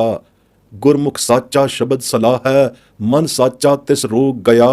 नानक हर जन अंदन निर्मल, जिनको करम निशान पया। ਵਿਆਖਿਆ ਆਤਮਾ ਵਿੱਚ ਪਰਮਾਤਮਾ ਵਸਦਾ ਹੈ ਅਤੇ ਪਰਮਾਤਮਾ ਵਿੱਚ ਆਤਮਾ ਹੈ, ਪਰ ਇਸ ਸਚਾਈ ਵਾਲੇ ਭੇਦ ਨੂੰ ਕੇਵਲ ਗੁਰੂ ਬਖਸ਼ੀ ਤਤਸਾਰ ਗੁਰਮਤਿ ਵਿਚਾਰ ਦੁਆਰਾ ਹੀ ਚੀਨਿਆ ਜਾ ਸਕਦਾ ਹੈ। ਸਰਬ ਵਿਆਪੀ ਪਰਮਾਤਮਾ ਦੇ ਸਰੂਪ ਵਿੱਚ ਆਤਮਾ ਦਾ ਵਸਣਾ ਤਾਂ ਇੱਕ ਆਮ ਫਹਿਮ ਰਵਾਇਤੀ ਰਮਜ਼ ਹੈ, ਪਰ ਆਤਮਾ ਵਿੱਚ ਪਰਮਾਤਮਾ ਦਾ ਹੋਣਾ ਆਮ ਸਮਝ ਤੋਂ ਪਰੇ ਦੀ ਗੱਲ ਹੈ। ਪਰੰਤੂ ਵਾਸਤਵ ਵਿੱਚ ਦੋਹਾਂ ਹੀ ਬੁਝਾਰਤਾਂ ਦੀ ਤਤ ਲਖਤਾ ਉਦੋਂ ਹੀ ਲਖੀ ਜਾ ਸਕਦੀ ਹੈ ਜਦੋਂ ਗੁਰਮਤ ਨਾਮ ਅਭਿਆਸ ਦੀ ਅਧਿਆਤਮ ਕਮਾਈ ਦੁਆਰਾ ਅਕਲ ਲਤੀਫੀ ਆਤਮ ਸਿੱਧੀ ਦੀ ਦਿਬਤਾ ਵਾਲੀ ਬੁੱਧੀ ਦਾ ਉਘਾੜ ਹੁੰਦਾ ਹੈ। ਉਦੋਂ ਪਹਿਲਾਂ ਤਾਂ ਆਤਮਾ ਦੀ ਮਾਹੀਅਤ ਦਾ ਹੀ ਪਤਾ ਨਹੀਂ ਲੱਗਦਾ। ਇਹ ਗੁਰਮਤ ਨਾਮ ਇੰਕਸ਼ਾਫਨੀ ਅਧਿਆਤਮ ਬ੍ਰਹਮ ਵਿਦਿਆ ਹੀ ਹੈ, ਜਿਸ ਕਰਕੇ ਆਤਮਾ ਅਤੇ ਪਰਮਾਤਮਾ ਦੇ ਸਰੂਪ ਦੀ ਪ੍ਰਤੱਖ ਲਖਤਾ ਹੁੰਦੀ ਹੈ। ਗੁਰਮਤ ਦਰਸਾਈ ਅਪਾਰ ਅਧਿਆਤਮ ਨਾਮ ਅਭਿਆਸ ਕਮਾਈ ਦੁਆਰਾ ਜਦੋਂ ਘਟ ਅੰਦਰ ਜੋਤ ਪ੍ਰਕਾਸ਼ੀ ਚਾਨਣਾ ਹੁੰਦਾ ਹੈ, ਉਦੋਂ ਹੀ ਅਸਲ ਗੰਢ ਖੁੱਲ੍ਹਦੀ ਹੈ ਕਿ ਆਤਮਾ ਅੰਦਰ ਪਰਮਾਤਮਾ ਕਿਵੇਂ ਵਸਦਾ ਹੈ। ਆਤਮਾ ਅਤੇ ਪਰਮਾਤਮਾ ਦੇ ਸਰੂਪ ਦੀ ਭਿੰਨ-ਭਿੰਨ ਅਤੇ ਅਭਿੰਨ ਨਿਰਖਤਾ ਵਾਲਾ ਤਤਦਰਸੀ ਭੇਦ ਉਦੋਂ ਹੀ ਪ੍ਰਗਟ ਹੁੰਦਾ ਹੈ। ਆਤਮਾ ਅਤੇ ਪਰਮਾਤਮਾ ਦੇ ਸਰੂਪ ਦੀ ਪਰਸਪਰ ਓਤ-ਪੋਤੀ ਅਭੇਦਤਾ ਦੀ ਗੁੰਝਲ ਉਦੋਂ ਹੀ ਖੁੱਲ੍ਹਦੀ ਹੈ। ਆਤਮਾ ਦੇ ਜੋਤ ਵਿਗਾਸੀ ਪ੍ਰਭਾਵ ਤੇਜ ਪ੍ਰਤਾਪ ਕਰਕੇ ਅੰਦਰ ਬਾਹਰ ਪਰਮਾਤਮਾ ਦੇ ਸਰਬ ਵਿਆਪਕਤਾ ਵਾਲੇ ਭੇਦ ਦੀ ਪ੍ਰਤੱਖ ਲਖਤਾ ਹੋ ਜਾਂਦੀ ਹੈ। ਤਾਂ ਹੀ ਤੇ ਇਹ ਕਹਿਣਾ ਠੀਕ ਫਬਦਾ ਹੈ ਕਿ ਆਤਮ ਮੈਂ ਰਾਮ, ਰਾਮ ਮੈਂ ਆਤਮ ਦੇ ਗੁਰਵਾਕ ਭਾਵ ਅਨੁਸਾਰ ਆਤਮਾ ਅੰਦਰ ਪਰਮਾਤਮਾ ਅਤੇ ਪਰਮਾਤਮਾ ਅੰਦਰ ਆਤਮਾ ਹੈ। ਆਤਮ ਪ੍ਰਕਾਸ਼ ਜੋਤ ਲਾਈਟ ਜੋਤ ਰੋਸ਼ਨੀ ਪ੍ਰਗਟ ਹੋਣ ਕਰ ਪਰਮਾਤਮਾ ਦੇ ਸਰੂਪ ਦਾ ਅਤੇ ਉਸ ਦੀ ਸਰਬ ਵਿਆਪਕਤਾ ਦਾ ਨਿਖਰਵਾਂ ਲਿਸ਼ਕਾਰ ਲਕਸ਼ਤ ਹੁੰਦਾ ਹੈ। ਇਉਂ ਆਤਮ ਮੈਂ ਰਾਮ ਆਤਮਾ ਅੰਦਰ ਪਰਮਾਤਮਾ ਦੇ ਹੋਣ ਵਾਲੀ ਅਸਲੀਅਤ ਹਕੀਕਤ ਮੁੰਕਸ਼ਿਫ ਹੁੰਦੀ ਹੈ ਅਤੇ ਪਰਮਾਤਮਾ ਦੇ ਸਰਬ ਵਿਆਪੀ ਹੋਣ ਵਾਲੀ ਹਕੀਕਤ ਆਪੇ ਹੀ ਇਸ ਮੁਹਿੰਮੇ ਨੂੰ ਹੱਲ ਕਰ ਦਿੰਦੀ ਹੈ ਕਿ ਪਰਮਾਤਮਾ ਅੰਦਰ ਆਤਮਾ ਰਾਮ ਮੈਂ ਆਤਮ ਬਿਰਾਜਮਾਨ ਹੈ। ਇਸ ਮੁਹਿੰਮੇ ਦਾ ਤੱਤ ਹੱਲ ਚੀਨਸ ਗੁਰ ਵਿਚਾਰਾ ਵਾਲੀ ਗੁਰਵਾਕ ਪੰਕਤੀ ਅਸਲ ਅਰਥਾਂ ਵਿੱਚ ਹੈ ਜੋ ਉੱਪਰ ਨਿਰਣਾਏ ਗਏ ਹਨ। ਗੁਰਬਾਣੀ ਦੇ ਪਾਰਸ ਰਸਾਇਣੀ ਅੰਮ੍ਰਿਤ ਸਰੂਪਾ ਹੋਣ ਦੀ ਤਤ ਪਰਖ ਪਛਾਣ ਸ਼ਬਦ ਗੁਰ ਮੰਤਰ ਦੀ ਕਮਾਈ ਕੀਤਿਆਂ ਹੀ ਹੁੰਦੀ ਹੈ ਅਤੇ ਪਾਰਸ ਕਲਾ ਵਰਤਦੀ ਹੈ। ਅੰਮ੍ਰਿਤ ਬਾਣੀ ਸ਼ਬਦ ਪਛਾਣੀ ਦੀ ਪਾਰਸ ਕਲਾ ਇਹ ਵਰਤਦੀ ਹੈ ਕਿ ਸਾਰੇ ਦੁੱਖ ਕੱਟੇ ਜਾਂਦੇ ਹਨ। ਅੰਮ੍ਰਿਤ ਨਾਮ ਅਤੇ ਅੰਮ੍ਰਿਤ ਬਾਣੀ ਦੇ ਅਭਿਆਸ ਦੇ ਤੁਫੈਲ ਸਗਲੇ ਦੁੱਖ ਰੋਗ ਕੱਟੇ ਜਾਂਦੇ ਹਨ ਅਤੇ ਹਉਮੈ ਦਾ ਵਿਨਾਸ਼ ਹੋ ਜਾਂਦਾ ਹੈ। ਐਵੇਂ ਹੋਰ ਕਿਸੇ ਵੀ ਉਪਾਅ ਦੁਆਰਾ ਹਉਮੈ ਨਹੀਂ ਮਰਦੀ, ਗੁਰਮਤ ਨਾਮ ਸ਼ਬਦ ਗੁਰਬਾਣੀ ਦੇ ਅਭਿਆਸ ਨਾਲ ਮਰਦੀ ਹੈ। ਇਹ ਥੋੜੀ ਕਰਾਮਾਤ ਹੈ, ਬਹੁਤ ਬੜੀ ਭਾਰੀ ਕਰਾਮਾਤ ਹੈ ਨਾਮ ਬਾਣੀ ਦੀ ਅੰਮ੍ਰਿਤ ਸਰੂਪ ਪਾਰਸ ਕਲਾ ਕਮਾਈ ਦੀ ਕਿ ਜੋ ਅਸਾਧ ਹਉਮੈ ਰੋਗ ਕਿਸੇ ਵੀ ਆਨਮਤ ਕਰਮ ਦੇ ਕਰਨ ਕਰ ਨਹੀਂ ਸਾਧਿਆ ਜਾ ਸਕਦਾ, ਉਹ ਕੇਵਲ ਗੁਰਮਤ ਨਾਮ ਅਭਿਆਸਨੀ ਅਧਿਆਤਮ ਕਰਮ ਦੁਆਰਾ ਸਾਧਿਆ ਜਾ ਸਕਦਾ ਹੈ। ਸਾਧਿਆ ਕੀ ਹਉਮੈ ਰੋਗ ਦਾ ਅਭਾਵ ਹੀ ਹੋ ਜਾਂਦਾ ਹੈ। ਐਸਾ ਹੈ ਗੁਰਮਤ ਅਧਿਆਤਮ ਕਰਮ। ਗੁਰੂ ਨਾਨਕ ਸਾਹਿਬ ਪੁਕਾਰ ਕੇ ਢੰਡੋਰਾ ਦਿੰਦੇ ਹਨ ਕਿ ਆਓ ਜਿਸਨੇ ਹਉਮੈ ਰੋਗ ਬਿਦਾਰਨਾ ਹੋਵੇ ਅਤੇ ਸਾਰੇ ਸਰੀਰਕ ਤੇ ਮਾਨਸਿਕ ਰੋਗ ਹਟਾਉਣੇ ਕਟਾਉਣੇ ਹੋਣ, ਉਹ ਗੁਰੂ ਘਰ ਵਿਖੇ ਆਵੇ ਅਤੇ ਗੁਰਮਿਲ ਅਧਿਆਤਮ ਕਰਮ ਕਮਾਵੇ। ਤ੍ਰਿਕਾਲਦਰਸ਼ੀ ਗੁਰੂ ਨਾਨਕ ਸਾਹਿਬ ਅੰਤਰਜਾਮੀ ਨੇ ਸਾਰਾ ਸੰਸਾਰ ਹੀ ਇਸੇ ਇੱਕਾ ਪੀੜਾ ਦੁੱਖ ਵੇਦਨ ਹਉਮੈ ਰੋਗ ਦਾ ਗ੍ਰਸਿਆ ਹੋਇਆ ਦੇਖਿਆ ਅਤੇ ਸੰਸਾਰੀ ਜੀਵਾਂ ਤੇ ਤਰਸ ਖਾ ਕੇ ਆਪਣੀ ਅਪਾਰ ਬਖਸ਼ਿਸ਼ ਦੁਆਰਾ ਧੁਰ ਅਕਾਲ ਪੁਰਖ ਦੀ ਬਾਰਗਾਹ ਦਰਗਾਹ ਤੋਂ ਹਉਮੈ ਰੋਗ ਬਿਦਾਰਨੀ ਇੱਕੋ ਇੱਕ ਅਲੌਕਿਕ ਇਲਾਜ ਔਖਦ ਨਾਮ ਦਾਰੂ ਦਾ ਲਿਆਂਦਾ ਅਤੇ ਲਿਆ ਕੇ ਸੰਸਾਰ ਰੋਗੀ ਨਿਮਿਤ ਵਰਤਿਆ ਵਰਤਾਇਆ। ਐਸਾ ਤਰਸ, ਐਸੀ ਅਪਾਰ ਬਖਸ਼ਿਸ਼ ਦਇਆ ਮਇਆ ਮੇਰ ਅੱਜ ਤਾਈਂ ਨਾ ਕਿਸੇ ਪੈਗੰਬਰ ਅਵਤਾਰ ਅੰਦਰ ਹੋਈ ਹੈ, ਨਾ ਹੋਵੇਗੀ। ਨਾਲੇ ਰੋਗ ਦਾ ਪਛਾਣੂ, ਨਾਲੇ ਉਕਤ ਰੋਗ ਦੇ ਦਾਰੂ ਦਾ ਜਾਣੂ ਇੱਕੋ ਇੱਕ ਸਤਿਗੁਰੂ ਨਾਨਕ ਹੀ ਹੋਇਆ ਹੈ, ਹੋਰ ਨਾ ਕੋਈ ਹੋਇਆ ਨਾ ਹੋਵੇਗਾ। ਆਪੇ ਬਖਸ਼ੈ ਸ਼ਬਦ ਧੁਰੇ, ਆਪੇ ਹੀ ਤਰਸ ਕੀਤਾ, ਆਪੇ ਹੀ ਬਖਸ਼ਿਸ਼ ਕੀਤੀ ਗੁਰ ਸ਼ਬਦ ਦੀ। ਆਪੇ ਹੀ ਧੁਰੋਂ ਪਾਰਸ ਰਸਾਇਣੀ ਸ਼ਬਦ ਦੀ ਦਾਰੂ ਔਖ ਦੀ ਆਂਦੀ, ਧੁਰੋਂ ਲਿਆਂਦੀ। ਆਪ ਸੰਸਾਰ ਰੋਗੀ ਦੀ ਬੇਦਨ ਜਾਣੀ, ਆਪ ਹੀ ਨਬਜ਼ ਪਛਾਣੀ, ਆਪੇ ਅਸਲ ਰੋਗ ਦੀ ਜੜ ਉਖਾੜਨੀ ਠਾਣੀ। ਰਹਾਓ। ਏਵਡ ਵੱਡਾ ਉਪਕਾਰੀ ਹੋ ਕੇ ਫਿਰ ਇਸ ਉਪਕਾਰ ਦੀ ਸਾਰੀ ਵਡਿਆਈ ਵਾਹਿਗੁਰੂ ਪਰਮਾਤਮਾ ਨੂੰ ਦਿੱਤੀ ਅਤੇ ਆਖਿਆ ਫਰਮਾਇਆ, ਆਪੇ ਪਰਖੇ ਪਰਖਣ ਹਾਰੈ ਬਹੁਰ ਸੁਲਾਖ ਨਾ ਹੋਈ। ਪਰਖਣ ਹਾਰੇ ਨੇ ਐਸਾ ਪਛਾਣਿਆ ਪਰਖਿਆ ਰੋਗ ਨੂੰ ਅਤੇ ਐਸਾ ਔਖਦ ਲਾਇਆ ਇਸ ਰੋਗ ਦਾ ਕਿ ਮੁੜ ਕੇ ਇਹ ਸੂਲ ਸਮਾਨ ਕਸ਼ਟ ਕਿਸੇ ਨੂੰ ਨਾ ਹੋਇਆ। ਸਭ ਕਸ਼ਟ ਰੋਗ ਤੇ ਸੂਲ ਸਭ ਦੇ ਮਿਟ ਗਏ। ਤਿਨਾਂ ਦੇ ਮਿਟੇ ਜਿਨ੍ਹਾਂ ਉੱਪਰ ਨਦਰਾਲੂ ਦੀ ਨਦਰ ਹੋਈ ਅਤੇ ਨਦਰ ਕਰਕੇ ਉਸ ਨੂੰ ਸਤਿਗੁਰੂ ਦਾ ਮਿਲਾਪ ਹੋਇਆ ਅਤੇ ਜੋ ਕੁਝ ਸਤਿਗੁਰੂ ਨੂੰ ਪਾਇਆ ਅਰਥਾਤ ਜੋ ਸਤਿਗੁਰੂ ਦਾ ਹੁਕਮ ਹੋਇਆ ਉਸ ਨੂੰ ਜਿਨ੍ਹਾਂ ਨੇ ਕਮਾਇਆ ਉਹਨਾਂ ਦੇ ਸਾਰੇ ਰੋਗ ਸਣੇ ਹਉਮੈ ਰੋਗ ਦੇ ਮਿਟ ਗਏ। ਜਿਹੜੇ ਅਭਾਗੇ ਪਰਮ ਹੰਕਾਰੀ ਲੋਕ ਸਤਿਗੁਰੂ ਦੀ ਸ਼ਰਨਾਗਤ ਨਹੀਂ ਆਏ ਉਹ ਰੋਗੀ ਹੀ ਰਹੇ। ਰੋਗ ਕਦੇ ਨਾ ਮਿਟੇ ਨਾ ਮਿਟਣਗੇ ਜਦ ਤਾਈਂ ਸਤਿਗੁਰੂ ਦੀ ਸ਼ਰਣੀ ਨਹੀਂ ਆਉਣਗੇ। ਨਾਮ ਤੋਂ ਬਿਨਾਂ ਜਿੱਥੇ ਨਾਮ ਨਹੀਂ ਵਰਤਿਆ ਤਿੱਥੇ ਰੋਗ ਹੀ ਰੋਗ ਵਿਆਪਿਆ ਹੋਇਆ ਹੈ। ਨਾਮ ਕਲਾ ਦੇ ਵਰਤਣ ਬਿਨਾਂ ਨਾਮ ਬਿਹੂਣੇ ਜਿਤਨੇ ਵੀ ਪੌਣ ਪਾਣੀ ਬਸੰਤਰ ਦੇ ਪੁਲਾੜ ਮੰਡਲ ਹਨ ਤਿਨਾਂ ਵਿਖੇ ਸਾਰੇ ਹੀ ਰੋਗ ਵਿਆਪਿਆ ਪਿਆ ਹੋਇਆ ਹੈ। ਸਭੇ ਮੰਡਲ ਰੋਗ ਗ੍ਰਸਤ ਹਨ। ਮਾਇਕ ਪਦਾਰਥੀ ਭੋਗਾਂ ਵਾਲੀ ਧਰਤੀ ਵੀ ਰੋਗ ਦੀ ਹੀ ਗ੍ਰਹਿਣੀ ਹੋਈ ਹੈ। ਆਮ ਸੰਸਾਰੀਆਂ ਦੇ ਕੁਟੁੰਬਾਂ ਦੇ ਕੁਟੁੰਬ, ਪਰਿਵਾਰਾਂ ਦੇ ਪਰਿਵਾਰ ਸਾਰੇ ਰੋਗ ਗ੍ਰਸਤ ਹਨ। ਸੰਸਾਰਕ ਮਾਤਾ ਪਿਤਾ ਆਦਿ ਸਰਬ ਸੰਬੰਧੀ ਵੀ ਰੋਗੀ ਹਨ। ਮਾਟੀ ਦੇ ਪੁਤਲੇ ਵਾਲੀ ਦੇਹ ਮਾਇਆ ਧਾਰੀਆਂ ਦੀ ਸਾਰੀ ਜ਼ਿੰਦਗੀ ਰੋਗਾਂ ਦੀ ਗ੍ਰਸੀ ਹੋਈ ਹੈ। ਸੰਸਾਰੀ ਸੰਜੋਗ ਨਾਤੇ ਵੀ ਸਭ ਰੋਗ ਪੂਰਤ ਹਨ। ਹਿੰਦੂਆਂ ਆਨਮਤੀਆਂ ਦੇ ਸਾਰੇ ਦੇਵਤੇ ਵੀ ਰੋਗੀ ਹਨ। ਬ੍ਰਹਮਾ ਵੀ ਰੋਗੀ, ਵਿਸ਼ਨੂੰ ਦੇਵਤਾ ਵੀ ਰੋਗੀ, ਰੁਦਰ ਮਹੇਸ਼ ਸ਼ਿਵਜੀ ਦੇਵਤਾ ਵੀ ਰੋਗੀ। ਸਾਰਾ ਸੰਸਾਰ ਹੀ ਰੋਗੀਆਂ ਦਾ ਹੈ। ਜਿਨ੍ਹਾਂ ਗੁਰਮੁਖਾਂ ਨੇ ਹਰ ਪਦ ਚੀਨਿਆ ਹੈ ਸੋ ਮੁਕਤੀਸ਼ਰ ਸਗਲੇ ਰੋਗਾਂ ਤੋਂ ਮੁਕਤ ਖਲਾਸ ਹੋ ਗਏ। ਪਰ ਗੁਰ ਸ਼ਬਦ ਦੀ ਕਮਾਈ ਕਰਕੇ ਮੁਕਤ ਅਤੇ ਰੋਗ ਰਹਿਤ ਹੋਏ। ਸੱਤੇ ਸਮੁੰਦਰਾਂ ਸਣੇ ਸਮੁੰਦਰਾਂ ਵਿੱਚ ਪੈਣ ਵਾਲੀਆਂ ਨਦੀਆਂ ਅਤੇ ਦਰਿਆਵਾਂ ਦੇ ਸਭੇ ਰੋਗੀ ਹਨ।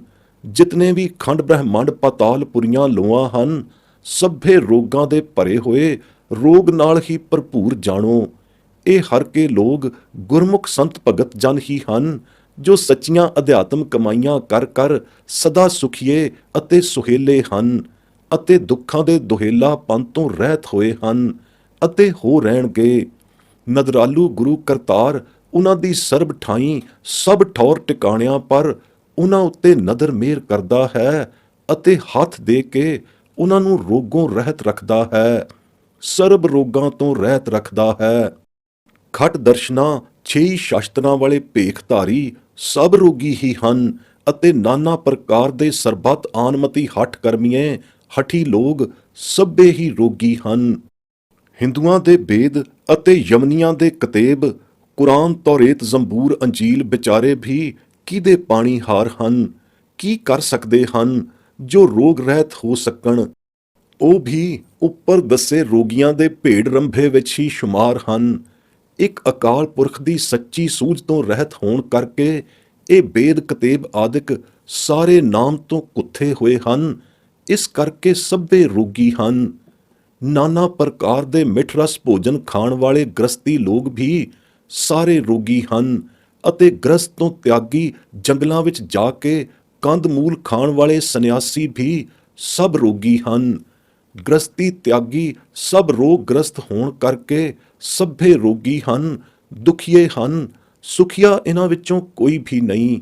ਜੋ ਗੁਰਮਤਿ ਨਾਮ ਨੂੰ ਵਿਸਾਰ ਕੇ ਹੋਰ ਆਨਮਤ ਮਾਰਗ ਤੇ ਚਲਦੇ ਹਨ, ਉਹ ਅੰਤ ਕਾਲ ਸਮੇਂ ਪਛਤਾਉਣਗੇ ਤੇ ਰੋਗ ਗ੍ਰਸੇ ਹੀ ਚਲੇ ਜਾਣਗੇ। ਤੀਰਥ ਤੇ ਭਰਮਿਆਂ ਵੀ ਰੋਗ ਨਹੀਂ ਛੁੱਟਦਾ। ਤਿੰਨਾਂ ਆਨਮਤ ਪੁਸਤਕਾਂ ਦਾ ਇਲਮ ਪੜ੍ਹਿਆ ਲਿਖਿਆ ਸਭ ਬਾਦ ਬਰਬਾਦ ਹੀ ਗਿਆ। ਬਾਦ ਵਿਵਾਦੀ ਝਗੜਿਆਂ ਵਿੱਚ ਝਗੜਦਿਆਂ ਅਜਾਈਂ ਹੀ ਗਿਆ। ਜਿਸ ਨੂੰ ਦੁਬਿਧਾ ਦਾ ਰੋਗ ਚਿੰਮੜ ਜਾਏ, ਉਹ ਅਧਿਕ ਵਡੇਰਾ ਰੋਗ ਹੈ। ਇਸ ਰੋਗ ਦਾ ਗ੍ਰਸਿਆ ਹੋਇਆ ਸਾਰਾ ਰੋਗੀ ਸੰਸਾਰ ਮਾਇਆ ਮੁਥਾਜ ਬਣ ਰਿਹਾ ਹੈ। ਮਾਇਆ ਦੀ ਮੁਥਾਜੀ ਇੱਕ ਬੜਾ ਭਾਰੀ ਦੁਬਿਧਾ ਰੋਗ ਹੈ। ਇਸ ਮਾਇਆ ਤੋਂ ਬੇਮੁਹਤਾਜ ਕੇਵਲ ਗੁਰੂ ਘਰ ਦੇ ਅਧਿਆਤਮ ਕਰਮੀ ਗੁਰਮੁਖ ਜਨ ਹੀ ਹਨ, ਕਿਉਂਕਿ ਉਹ ਅਨਦਿਨ ਦਿਨ ਰਾਤ ਸੱਚੇ ਸ਼ਬਦ ਦੀ ਸਲਾਹ ਸਿਫਤ ਸਲਾਹਮਈ ਅਭਿਆਸ ਕਮਾਈ ਵਿੱਚ ਹੀ ਨਿਮਗਨ ਰਹਿੰਦੇ ਹਨ। ਤਿਨਾਂ ਦੇ ਮਨ ਅੰਦਰ ਇਸ ਸੱਚੜੀ ਸਿਫਤ ਸਲਾਹੀ ਅਧਿਆਤਮ ਅਭਿਆਸ ਕਮਾਈ ਕਰਨ ਦੇ ਕਾਰਨ ਸੱਚਾ ਵਾਹਿਗੁਰੂ ਹੀ ਸਦਾ ਵਸ ਰਿਹਾ ਹੁੰਦਾ ਹੈ। ਵਾਹਿਗੁਰੂ ਅਤੇ ਵਾਹਿਗੁਰੂ ਦੀ ਸਿਫਤ ਸਲਾਹ ਤਿਨਾਂ ਦੇ ਮਨ ਅੰਦਰ ਵਸਣ ਅਤੇ ਸਦਾ ਵਸੀ ਰਹਿਣ ਕਰਕੇ ਤਿਨਾਂ ਦਾ ਸਗਲਾ ਰੋਗ ਕਟਿਆ ਜਾਂਦਾ ਹੈ। ਗੁਰੂ ਨਾਨਕ ਸਾਹਿਬ ਦੇ ਘਰ ਦੇ ਗੁਰੂ ਘਰ ਦੇ ਹਰ ਜਨ ਗੁਰਮੁਖ ਲੋਕ ਸਦਾ ਹੀ ਹਰ ਪ੍ਰਕਾਰੀ ਰੋਗ ਤੋਂ ਬਚੇ ਹੀ ਰਹਿੰਦੇ ਹਨ। ਰੋਗ ਦੀ ਮੈਲ ਤੋਂ ਨਿਰਮਲ ਨਿਰਲੇਪ ਹੀ ਰਹਿੰਦੇ ਹਨ। ਜਿਨ੍ਹਾਂ ਨੂੰ ਨਦਰ ਕਰਮੀ ਬਖਸ਼ਿਸ਼ ਦੁਆਰਾ ਸੱਚੜਾ ਅਧਿਆਤਮ ਕਰਮ ਵਾਲਾ ਖੁਤਬਾ ਨਿਸ਼ਾਨ ਨਸੀਬ ਹੋਇਆ ਵਿਆ ਹੁੰਦਾ ਹੈ। ਧੰਨ ਗੁਰੂ ਨਾਨਕ ਨਿਰੰਕਾਰੀ, ਅਧਿਆਤਮ ਕਰਮੀਆਂ ਦਾ ਨਿਰੰਕਾਰੀ, ਨਾਮ ਆਧਾਰੀ। ਪ੍ਰਭਾਤੀ ਮਹਲਾ ਪਹਿਲਾ। 12 ਮੈਂ ਰਾਵਲ ਖਪ ਜਾਵੈਂ, ਚੌਛੇ ਮੈਂ ਸੰਨਿਆਸੀ, ਜੋਗੀ ਕਾਪੜੀਆ ਸਿਰ ਖੂਥੇ, ਬਿਨ ਸ਼ਬਦੈ ਗਲ ਫਾਸੀ। ਸ਼ਬਦ ਰਤੇ ਪੂਰੇ ਬੈਰਾਗੀ, ਔਹਠ ਹਸਤ ਮੈਂ ਭੀਖਿਆ ਜਾਚੀ, ਏਕ ਭਾਏ ਲਿਵ ਲਾਗੀ। ਰਹਾਓ। ਬ੍ਰਾਹਮਣਵਾਦ ਪੜ੍ਹੈ ਕਰ ਕਿਰਿਆ, ਕਰਨੀ ਕਰਮ ਕਰਾਏ, ਬਿਨ ਬੂਝੇ ਕਿਛ ਸੂਝੈ ਨਾਹੀਂ, ਮਨਮੁਖ ਵਿਛੁੜ ਦੁਖ ਪਾਏ। ਸ਼ਬਦ ਮਿਲੇ ਸੇ ਸੂਚਾ ਚਾਰੀ, ਸਾਚੀ ਦਰਗਾਹ ਮਾਨੇ, ਅੰਦਿਨ ਨਾਮ ਰਤਨ ਲਿਵ ਲਾਗੇ, ਜੁਗ ਜੁਗ ਸਾਚ ਸਮਾਨੇ। ਸਗਲੇ ਕਰਮ ਧਰਮ ਸੁਚ ਸੰਜਮ, ਜਪ ਤਪ ਤੀਰਥ ਸ਼ਬਦ ਵਸੇ, ਨਾਨਕ ਸਤਗੁਰ ਮਿਲੈ ਮਿਲਾਇਆ, ਦੁਖ ਪਰਾਛਤ ਕਾਲ ਨਸੇ। ਵਿਆਖਿਆ। 12 ਫਿਰਕਿਆਂ ਦੇ ਵੱਖੋ ਵੱਖ ਕਰਮਾਂ ਵਿੱਚ ਤਾਂ 12 ਫਿਰਕਿਆਂ ਵਾਲੇ ਜੋਗੀ ਭਰਮਦੇ ਫਿਰੇ ਅਤੇ 10 ਫਿਰਕਿਆਂ ਵਾਲੇ 10 ਪ੍ਰਕਾਰੀ ਕਰਮਾਂ ਵਿੱਚ 10 ਫਿਰਕੇ ਸੰਨਿਆਸੀਆਂ ਦੇ ਭਟਕਦੇ ਫਿਰੇ। ਇਸ ਪ੍ਰਕਾਰ ਸਿਰ ਖੁੱਥੜੇ, ਸਿਰ ਵਿੱਚ ਸੁਆਹ ਪਾਉਣ ਵਾਲੇ ਮਲੰਗ ਅਤੇ ਕਾਪੜ ਪੰਥੀਏ, ਕੰਨੀ ਮੁੰਦਰਾਂ ਵਾਲੇ ਕੰਨ ਪਾਟੇ ਵੀ ਭੰਬਲ ਭੂਸੇ ਖਾਂਦੇ ਫਿਰ ਰਹੇ ਹਨ ਅਤੇ ਫਿਰਨਗੇ। ਸ਼ਬਦ ਕਮਾਈ ਬਿਨਾ, ਗੁਰ ਸ਼ਬਦ ਦਰਸਾਏ ਅਧਿਆਤਮ ਕਰਮ ਕੀਤੇ ਬਿਨਾ ਇਹਨਾਂ ਉੱਪਰ ਦੱਸੇ ਸਭਨਾ ਹੀ ਆਨਮਤ ਕਰਮ ਕਾਂਡੀਆਂ ਦੇ ਗਲ ਵਿੱਚ ਜਮ ਦੀ ਫਾਸੀ ਪਏਗੀ ਅਤੇ 84 ਵਿੱਚ ਘੁੰਮਣਗੇ। ਜੋ ਅਧਿਆਤਮ ਕਮਾਈਆਂ ਕਰ ਕਰਕੇ ਗੁਰ ਸ਼ਬਦ ਵਿੱਚ ਰੱਤੇ ਹਨ, ਉਹ ਸੱਚੇ ਵੈਰਾਗੀ ਹਨ। ਐਸੇ ਵੈਰਾਗੀਆਂ ਨੇ ਹੱਥ ਅੱਡ ਕੇ ਹੋਛੀ ਭੀਖ ਨਹੀਂ ਮੰਗੀ, ਬਲਕਿ ਹਿਰਦੇ ਰੂਪੀ ਹਸਤ ਕੰਵਲ ਹੱਥ ਵਿੱਚ ਸੱਚੇ ਪ੍ਰੇਮ ਵੈਰਾਗ ਦੀ ਸ਼ਰਧਾ ਕਰਕੇ ਦਰਸ਼ਨ ਰੂਪੀ ਸੱਚੀ ਭੀਖਿਆ ਦੀ ਯਾਚਨਾ ਕੀਤੀ ਹੈ। ਤਿਨਾਂ ਦੀ ਇੱਕੇ ਦਰਸ਼ਨ ਦੀ ਭਾਵਨਾ ਵਿੱਚ ਸਰੂਰਤ ਹੋ ਕੇ ਸੱਚੀ ਲਿਵ ਲੱਗ ਗਈ ਹੈ ਸੱਚੇ ਦੇ ਚਰਨਾਂ ਵਿੱਚ। ਰਹਾਓ। ਬ੍ਰਾਹਮਣ ਲੋਕ ਤਾਂ ਵੇਦ ਰੂਪੀ ਵਾਦ ਪੜ੍ਹ ਕੇ ਜੋ ਕਿਰਿਆ ਚਾਰ ਕਰਨੀ ਕਰਮ ਕਰਦੇ ਹਨ, ਤਿਨਾਂ ਕਰਨੀਆਂ ਕਰਮਾਂ ਕਿਰਿਆ ਚਾਰ ਨੂੰ ਕਰਕੇ ਹੀ ਤਿਨਾਂ ਦੀ ਘਾਲ ਅਜਾਈ ਜਾਂਦੀ ਹੈ। ਉਹ ਤਿਨਾਂ ਬਾਦ ਕਰਮੀਆਂ ਕਰਮਾਂ ਵਿੱਚ ਹੀ ਉਲਝ ਮਰਦੇ ਹਨ।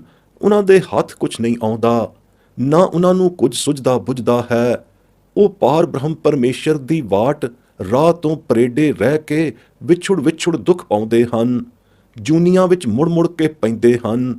ਸਤਿਗੁਰੂ ਦੇ ਬੁਝਾਏ ਸੁਝਾਏ ਬਿਨਾ ਤਿਨਾਂ ਨੂੰ ਕਦੇ ਵੀ ਸੱਚੜੀ ਸੂਝ ਬੂਝ ਨਹੀਂ ਆਉਂਦੀ। ਨਾ ਹੀ ਆ ਸਕਦੀ ਹੈ।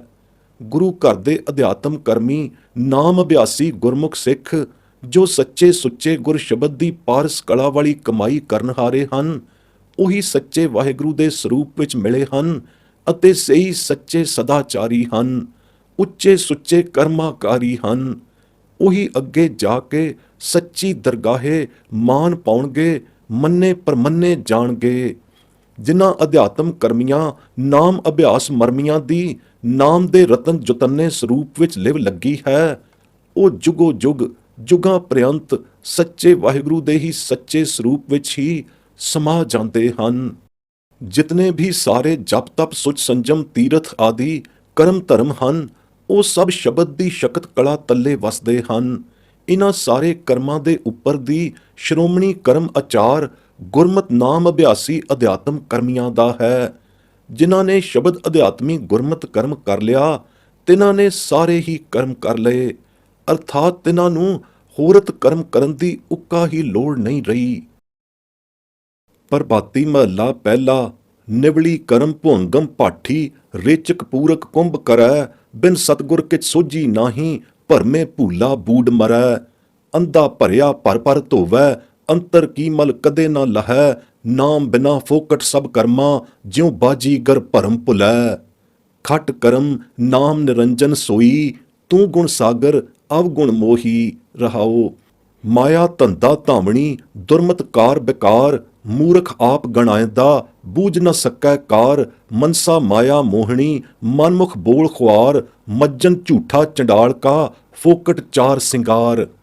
ਝੂਠੀ ਮਨ ਕੀ ਮਤ ਹੈ, ਕਰਨੀ ਬਾਦ ਬਿਬਾਦ, ਝੂਠੇ ਵਿੱਚ ਅਹੰਕਰਨ ਹੈ, ਖਸਮ ਨ ਪਾਵੈ ਸਾਧ। ਬਿਨ ਨਾਵੈ ਹੋਰ ਕਮਾਵਣਾ, ਫਿੱਕਾ ਆਵੈ ਸਾਧ, ਦੁਸ਼ਟੀ ਸਭਾ ਵਿਗੁਚੀਐ, ਬਿਖ ਵਾਤੀ ਜੀਵਨ ਬਾਦ। ਇਹ ਭ੍ਰਮ ਭੂਲੇ ਮਰੋ ਨ ਕੋਈ, ਸਤਗੁਰ ਸੇਵ ਸਦਾ ਸੁਖ ਹੋਈ, ਬਿਨ ਸਤਗੁਰ ਮੁਕਤ ਕਿਨੈ ਨਾ ਪਾਈ, ਆਵੈ ਜਾਹੇ ਮਰੈ ਮਰ ਜਾਈ। ਇਹੋ ਸਰੀਰ ਹੈ ਤ੍ਰੈ ਗੁਣ ਧਾਤ, ਇਸ ਨੂੰ ਵਿਆਪੈ ਸੋਗ ਸੰਤਾਪ, ਸੋ ਸੇਵੋ ਜਿਸ ਮਾਈ ਨਾ ਬਾਪ, ਵਿੱਚੋਂ ਚੂਕੈ ਤਿਸ਼ਨਾ ਅਰ ਆਪ। ਜਹ ਜਹ ਦੇਖਾਂ ਤਹ ਤਹ ਸੋਈ, ਬਿਨ ਸਤਗੁਰ ਭੇਟੇ ਮੁਕਤ ਨ ਹੋਈ, ਹਿਰਦੈ ਸੱਚ ਇਹ ਕਰਨੀ ਸਾਰ, ਹੋਰ ਸਭ ਪਾਖੰਡ ਪੂਜ ਖੁਆਰ। ਦੁਬਿਧਾ ਚੂਕੈ ਤਾਂ ਸ਼ਬਦ ਪਛਾਣ, ਘਰ ਬਾਹਰ ਏਕੋ ਕਰ ਜਾਣ, ਏਹਾ ਮਤ ਸ਼ਬਦ ਹੈ ਸਾਰ, ਵਿੱਚ ਦੁਬਿਧਾ ਮਤ ਹੈ ਪਵੈ ਛਾਰ। ਕਰਨੀ ਕੀਰਤ ਗੁਰਮਤ ਸਾਰ, ਸੰਤ ਸਭਾ ਗੁਣ ਗਿਆਨ ਵਿਚਾਰ, ਮਨ ਮਾਰੇ ਜੀਵਤ ਮਰ ਜਾਣ, ਨਾਨਕ ਨਦਰੀ ਨਦਰ ਪਛਾਣ। ਇਸ ਸਮੁੱਚੇ ਗੁਰਵਾਕ ਦਾ ਤੱਤ ਭਾਵ ਇਹ ਹੈ ਕਿ ਤ੍ਰੈਗੁਣ ਮਾਇਆ ਦੇ ਭਰਮ ਭੁਲਾਏ ਹੋਏ ਜੋ ਆਨਮਤੀ ਲੋਕ ਆਨਮਤ ਕਰਮ ਕਰਦੇ ਹਨ, ਜੋਗੀਆਂ ਦੇ ਨਿਉਲੀ ਕਰਮ, ਹਠ ਯੋਗ, ਪ੍ਰਾਣਾਯਾਮ, ਭੁੰਗਮ ਆਦਿ ਅਤੇ ਬ੍ਰਾਹਮਣਾਂ ਦੇ ਖਟ ਕਰਮ ਆਦਿ, ਉਹ ਸਭ ਫੋਕਟ ਕਰਮ ਹਨ ਅਤੇ ਤਿੰਨਾਂ ਕਰਮਾਂ ਦੇ ਕਰਨੇ ਹਾਰੇ ਵੀ ਫੋਕਟ ਕਰਮੀ ਹਨ। ਤਤਸਾਰ ਕਰਮਨ ਸਿਰ ਕਰਮ, ਜਿਸ ਦੇ ਨਾਲ ਸੱਚੀ ਕਲਿਆਣ ਹੁੰਦੀ ਹੈ ਅਤੇ ਮੁਕਤੀ ਮਿਲਦੀ ਹੈ, ਉਹ ਕੇਵਲ ਗੁਰਮਤ ਅਧਿਆਤਮ ਕਰਮ, ਸਿਫਤ ਸਲਾਹ, ਨਾਮ ਜਪਣਾ ਹੈ, ਜਿਸ ਨਾਲ ਆਤਮਾ ਪ੍ਰਗਾਸ ਹੁੰਦਾ ਹੈ ਅਤੇ ਪਰਮਾਤਮਾ ਦਾ ਮਿਲਾਪ ਹੁੰਦਾ ਹੈ। ਗੁਰਮਤ ਅਨੁਸਾਰ ਇਹੋ ਕਲਿਆਣ ਹੈ ਤੇ ਇਹੋ ਮੁਕਤੀ ਹੈ। ਇਸੇ ਨਾਲ ਦੁਬਿਧਾ ਦੂਰ ਹੁੰਦੀ ਹੈ ਅਤੇ ਹਰ ਥਾਂ ਤੇ ਪਰਮਾਤਮ ਦੇਵ ਦਾ ਹੀ ਆਤਮ ਪਸਾਰਾ ਨਜ਼ਰੀ ਆਉਂਦਾ ਹੈ। ਇਸ ਅਧਿਆਤਮ ਕਰਮ ਦੇ ਮੁਕਾਬਲੇ ਵਿੱਚ ਸਭੇ ਆਨਮਤ ਕਰਮ ਕਾਂਡ ਅਨਾਤਮ ਕਰਮ ਹਨ, ਜਿਨ੍ਹਾਂ ਦੇ ਕਰਨ ਕਰਕੇ ਆਤਮ ਪਰਮਾਤਮ ਵਾਲੀ ਪਰਮਾਰਥਕ ਸੂਝ-ਬੂਝ ਕੁਛ ਨਹੀਂ ਹੁੰਦੀ।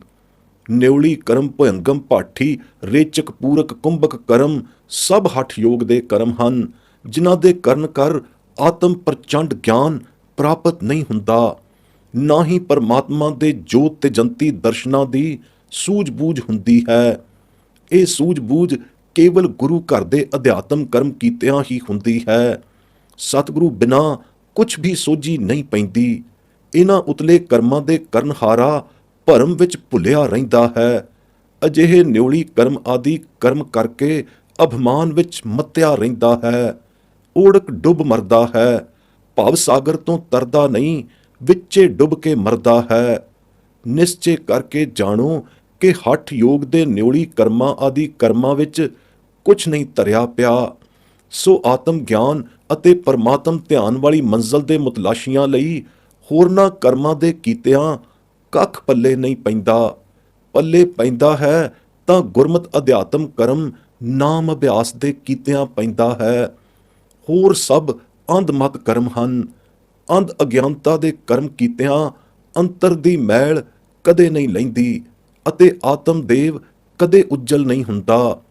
ਗੁਰਮਤ ਨਾਮ ਦੇ ਜਪਿਆਂ ਆਤਮਾ ਪ੍ਰਗਾਸਦਾ ਹੈ, ਨਿਰਮਲ ਉਜਲਾ ਹੁੰਦਾ ਹੈ। ਪਰਮਾਤਮਾ ਘਟ ਅੰਤਰ ਹੀ ਪ੍ਰਗਟ ਹੋ ਜਾਂਦਾ ਹੈ। ਇਸੇ ਕਰਕੇ ਤਾਂ ਗੁਰਮਤ ਨਾਮ ਅਭਿਆਸ ਕਰਮ ਅਧਿਆਤਮ ਕਰਮ ਅਖਾਉਂਦਾ ਹੈ। ਨਾਮ ਨਿਰੰਕਾਰੀ ਅਧਿਆਤਮ ਕਰਮ ਵਿੱਚ ਸਭੇ ਖਟ ਕਰਮ ਆ ਜਾਂਦੇ ਹਨ। ਖਟ ਕਰਮਾਂ ਦੇ ਕਰਨ ਦੀ ਰਾਈ ਮਾਤਰ ਲੋੜ ਨਹੀਂ ਰਹਿੰਦੀ। ਰਹਾਓ। ਵਾਹਿਗੁਰੂ ਗੁਣਾਂ ਦੇ ਸਾਗਰ ਨੂੰ ਅਲਪਗ ਔਗਣਿਆਰਾ ਜੀਵ ਕੀ ਜਾਣ ਸਕਦਾ ਹੈ। ਤ੍ਰੈਗੁਣੀ ਮਾਇਆ ਦੇ ਧੰਦਾ ਧਾਵਣੀ ਬੇਕਾਰ ਰੂਪ ਕਰਮ ਕੀਤਿਆਂ ਦੁਰਮਤ ਮੈਲ ਵਾਲੇ ਬੇਕਾਰ ਹੀ ਉਪਜਦੇ ਹਨ। ਸੱਚੀ ਕਾਰ ਤਾਂ ਉਹ ਬੁੱਝ ਨਹੀਂ ਸਕਦਾ। ਇਹਨਾਂ ਕਰਮਾਂ ਦੇ ਕਰਨਹਾਰਾ ਅੰਧਾ ਮੂਰਖ ਗਵਾਰ ਕਰਮ ਕਰ ਕਰ ਆਪਣਾ ਆਪ ਹੀ ਜਣਾਉਂਦਾ ਹੈ। ਮਨਸਾ ਮਾਇਆ ਮੋਹਣੀ ਦੇ ਮੋਹੇ ਹੋਏ ਠੱਗੇ ਹੋਏ ਮਨਮੁਖ ਦੇ ਮੂੰਹੋਂ ਜੋ ਵੀ ਬੋਲ ਨਿਕਲਦੇ ਹਨ ਸੋ ਖੁਆਰੀ ਕਰਨ ਵਾਲੇ ਹੁੰਦੇ ਹਨ। ਉਸ ਨੂੰ ਖੁਆਰ ਹੀ ਕਰਦੇ ਹਨ। ਹਉਮੈ ਦੇ ਪੱਠੇ ਹੀ ਪੈਂਦੇ ਹਨ। ਜਿਵੇਂ ਚੰਡਾਲ ਦਾ ਮੱਜਨ ਇਸ਼ਨਾਨ ਸਭ ਝੂਠਾ ਹੀ ਗਰਦਾਨਿਆ ਜਾਂਦਾ ਹੈ, ਉਸ ਦੇ ਸੋਹਣੇ ਸ਼ਿੰਗਾਰ ਕੀਤੇ ਹੋਏ ਵੀ ਫੋਕਟ ਹੀ ਹੁੰਦੇ ਹਨ। ਇਵੇਂ ਜਿਵੇਂ ਮਨਮਤੀਏ ਪੁਰਖ ਦੀ ਮਨ ਦੀ ਮਤ ਝੂਠੀ ਹੁੰਦੀ ਹੈ ਅਤੇ ਉਸ ਦੀ ਕਰਨੀ ਵੀ ਬਾਦ ਬਿਬਾਦ ਹੀ ਹੁੰਦੀ ਹੈ। ਝੂਠੇ ਮਨਮਤੀਏ ਦੇ ਮਨ ਅੰਦਰ ਨਿਰਾ ਅਹੰਕਰਨ ਹੰਕਾਰ ਹੀ ਭਰਿਆ ਹੋਇਆ ਹੁੰਦਾ ਹੈ। ਹੰਕਾਰ ਦੀ ਭੁੱਸ ਭਰੀ ਵਾਲੇ ਮਨਮਤੀਏ ਮਤਸਰੀਏ ਨੂੰ ਨਾਮ ਅਤੇ ਨਾਮੀ ਵਾਹਿਗੁਰੂ ਸੱਚੇ ਸਾਈਂ ਸੱਚੇ ਖਸਮ ਦਾ ਕੀ ਸੁਆਓ ਹੈ। ਗੁਰਮਤ ਨਾਮ ਅਭਿਆਸ ਅਧਿਆਤਮ ਕਮਾਈ ਵਾਲੇ ਕਰਮ ਤੋਂ ਬਿਨਾਂ ਹੋਰ ਕਰਮ ਕਮਾਇਆ ਫਿੱਕਾ ਸਵਾਦ ਹੀ ਆਉਂਦਾ ਹੈ ਫਿੱਕ ਕਰਮੀਆਂ ਨੂੰ। ਐਸੇ ਮਨਮੁਖ ਹੰਕਾਰੀ ਦੁਸ਼ਟਾਂ ਦੀ ਸੰਗਤ ਕੀਤਿਆਂ ਵਿਗੂਚਾ ਹੀ ਆਉਂਦਾ ਹੈ, ਬਿਗੜਨ ਹੀ ਬਿਗੜਨ ਹੈ। ਜਿਨ੍ਹਾਂ ਦੇ ਮੁਖ ਮਨ ਅੰਦਰ ਅੰਮ੍ਰਿਤ ਨਾਮ ਨਹੀਂ, ਉਹਨਾਂ ਦੇ ਮੁਖ ਮਨ ਹਿਰਦੇ ਸਦਾ ਬਿਖ ਨਾਲ ਹੀ ਭਰੇ ਰਹਿੰਦੇ ਹਨ। ਤਿਨਾਂ ਬਿਖਵਾਤੀਆਂ ਦਾ ਜੀਵਨ ਬਰਬਾਦ ਹੋ ਜਾਂਦਾ ਹੈ। ਐਸੀ ਬਿਖਮ ਜੀਵਨ ਜੀਵਨੀ ਮਰਨਾ ਹੈ, ਜੀਵਨਾ ਨਹੀਂ। ਐਸੀ ਮਰਨੀ ਜੋ ਮਰਦਾ ਹੈ ਉਹ ਮੁੱਢੋਂ ਹੀ ਭਰਮ ਭੁੱਲਿਆ ਹੋਇਆ ਹੈ। ਜਿਸ ਨੇ ਸੁਖ ਜੀਵਨੀ ਜੀਵਨਾ ਅਤੇ ਸਦਾ ਲਈ ਸੁਖੀ ਥੀਵਨਾ ਹੈ, ਉਹ ਸਤਿਗੁਰੂ ਦੇ ਸੱਚੇ ਸਿੱਖ ਸੇਵਕ ਬਣ ਜਾਣ ਅਤੇ ਸਿੱਖ ਸੇਵਕ ਬਣ ਕੇ ਸਤਿਗੁਰੂ ਦਰਸਾਈ ਦ੍ਰਿੜਾਈ ਸੱਚੀ ਕਾਰ ਕਰੀ ਜਾਣ ਤਾਂ ਸਦਾ ਲਈ ਸੁਖ ਹੀ ਸੁਖ ਪ੍ਰਾਪਤ ਹੁੰਦਾ ਹੈ। ਸਤਿਗੁਰੂ ਦਰਸਾਈ ਐਸੀ ਕਾਰ ਗੁਰਮਤ ਨਾਮ ਅਭਿਆਸ ਅਧਿਆਤਮੀ ਕਾਰ ਕਮਾਈ ਬਿਨਾ ਕਿਸੇ ਨੂੰ ਤਤ ਸਿਧਾਂਤੀ ਗੁਰਮਤ ਆਦਰਸ਼ ਦੀ ਪ੍ਰਾਪਤੀ ਨਹੀਂ ਹੁੰਦੀ ਤੇ ਸੱਚੀ ਸੁਖਦਾਈ ਮੁਕਤੀ ਦੀ ਪ੍ਰਾਪਤੀ ਨਹੀਂ ਹੁੰਦੀ। ਇਸ ਅਧਿਆਤਮ ਕਰਮ ਨੂੰ ਛੱਡ ਕੇ ਜੋ ਪ੍ਰਾਣੀ ਆਨਮਤ ਅਨਾਤਮ ਕਰਮ ਕਰਦੇ ਹਨ ਉਹ ਮੁੜ-ਮੁੜ ਜੂਨੀਆਂ ਵਿੱਚ ਆਉਂਦੇ ਹਨ ਅਤੇ ਮਰ-ਮਰ ਜਾਂਦੇ ਹਨ। ਇਹ ਸਰੀਰ ਤਾਂ ਤ੍ਰੈਗੁਣ ਧਾਤ ਦਾ ਹੀ ਬਣਿਆ ਹੋਇਆ ਹੈ। ਇਸ ਨੂੰ ਤ੍ਰੈਗੁਣੀ ਕਰਮਾਂ ਵਿੱਚ ਪੈ ਕੇ ਸੋਗ ਸੰਤਾਪ ਹੀ ਵਿਆਪਣਾ ਹੈ। ਜੋ ਮਨਮੁਖੀਏ ਅਲਪਗ ਬੰਦਿਆਂ ਨੂੰ ਗੁਰ ਪਰਮੇਸ਼ਰ ਸਮਝ ਕੇ ਪੂਜਦੇ ਹਨ ਉਹ ਮਹਾਮੂਰਖ ਅਤੇ ਘੋਰ ਨਰਕਾਂ ਦੇ ਭਾਗੀ ਹਨ। ਗੁਰਸਿੱਖ ਤਾਂ ਇੱਕੋ ਅਕਾਲ ਪੁਰਖ ਦੇ ਉਪਾਸ਼ਕ ਹਨ, ਉਸ ਦੇ ਸੇਵਕ ਹਨ। ਉਸੇ ਸਰਬੱਗ ਪੁਰਖ ਅਕਾਲ ਦੀ ਸੇਵਾ ਕਰਦੇ ਹਨ ਜਿਸ ਦਾ ਨਾ ਕੋਈ ਮਾਂ ਹੈ ਨਾ ਬਾਪ। ਇੱਕ ਅਕਾਲ ਦੇ ਸੇਵਕ ਪੂਜਕਾਂ ਦੇ ਅੰਦਰੋਂ ਹੀ ਆਪਾ ਨਿਕਲਦਾ ਹੈ। ਤ੍ਰਿਸ਼ਨਾ ਦਾ ਤਾਪ ਦੂਰ ਹੁੰਦਾ ਹੈ। ਹੋਰ ਕਰਮਾਂ ਦੇ ਕੀਤਿਆਂ ਤੇ ਆਨ ਟੇਵ ਸੇਵ ਦੇਵ ਗਹਿਆਂ ਆਪੇ ਦਾ ਅਭਾਵ ਨਹੀਂ ਹੁੰਦਾ, ਸਗੋਂ ਆਪਾ ਅਰਥਾਤ ਹੰਕਾਰ ਹੋਰ ਵੱਧਦਾ ਹੈ। ਅਧਿਆਤਮ ਕਰਮੀ ਗੁਰਮਤ ਨਾਮ ਅਭਿਆਸੀ ਕਰਮੀ ਆਪੇ ਦੇ ਥਾਂ ਆਪਣੇ ਅੰਦਰ ਪ੍ਰਚੰਡ ਆਤਮਾ ਦਾ ਪ੍ਰਗਾਸ ਅਤੇ ਸਾਫ਼ ਪਰਮਾਤਮਾ ਦਾ ਹੀ ਤੇਜ ਪ੍ਰਤਾਪ ਦੇਖਦੇ ਹਨ। ਇੱਥੇ ਆਪੇ ਦਾ ਨਮੂਦ ਨਹੀਂ ਰਹਿੰਦਾ। ਸਮਘਟ ਅੰਤਰੀ ਆਤਮਾ ਦੇ ਪ੍ਰਚਲਿਤ ਚਾਨਣੇ ਦੀ ਲਾਈਟ ਰੋਸ਼ਨੀ ਨਾਲ ਜੈ ਜੈ ਦੇਖਦੇ ਹਨ, ਤੈ ਤੈ ਸੋਈ ਪਰਮਾਤਮਾ ਦੇਵ ਹੀ ਉਹਨਾਂ ਨੂੰ ਪ੍ਰਤੱਖ ਨਜ਼ਰੀ ਆਉਂਦਾ ਹੈ। ਹੇ ਮੁਕਤੀ ਭਾਲਣ ਵਾਲਿਓ ਕਰਮ ਕਾਂਡਿਓ, ਸਤਿਗੁਰ ਭੇਟੇ ਬਿਨਾ ਤੁਸਾਡੀ ਮੁਕਤੀ ਨਹੀਂ ਹੋਣੀ ਤੇ ਨਹੀਂ ਹੋਣੀ, ਕਦਾਚਿਤ ਨਹੀਂ ਹੋਣੀ। ਹਿਰਦੇ ਅੰਦਰ ਪਰਮਾਤਮਾ ਮਈ ਸੱਚ ਵਸ ਜਾਵੇ, ਤਾਂ ਹੀ ਕੀਤੀ ਕਤਰਾਈ ਕਰਨੀ, ਤਤਸਾਰ ਕਰਨੀ ਕਹਾਉਂਦੀ ਹੈ ਅਤੇ ਥਾਂ ਪੈਂਦੀ ਹੈ। ਹੋਰ ਸਭ ਪਖੰਡ ਪੂਜਾ ਖੁਆਰ ਹੋਣ ਵਾਲੀ ਤੇ ਖੁਆਰ ਕਰਨ ਵਾਲੀ ਪਖੰਡ ਪੂਜਾ ਹੈ। ਅਧਿਆਤਮ ਕਰਮੀ ਦੇ ਅਧਿਆਤਮ ਕਰਮ ਦੀ ਪਛਾਣ ਇਹ ਹੈ ਕਿ ਅਧਿਆਤਮ ਕਰਮੀਆਂ ਸ਼ਬਦ ਅਭਿਆਸੀਆਂ ਦੀ ਦੁਬਿਧਾ ਦੂਰ ਹੋ ਜਾਂਦੀ ਹੈ, ਚੁੱਕੀ ਜਾਂਦੀ ਹੈ।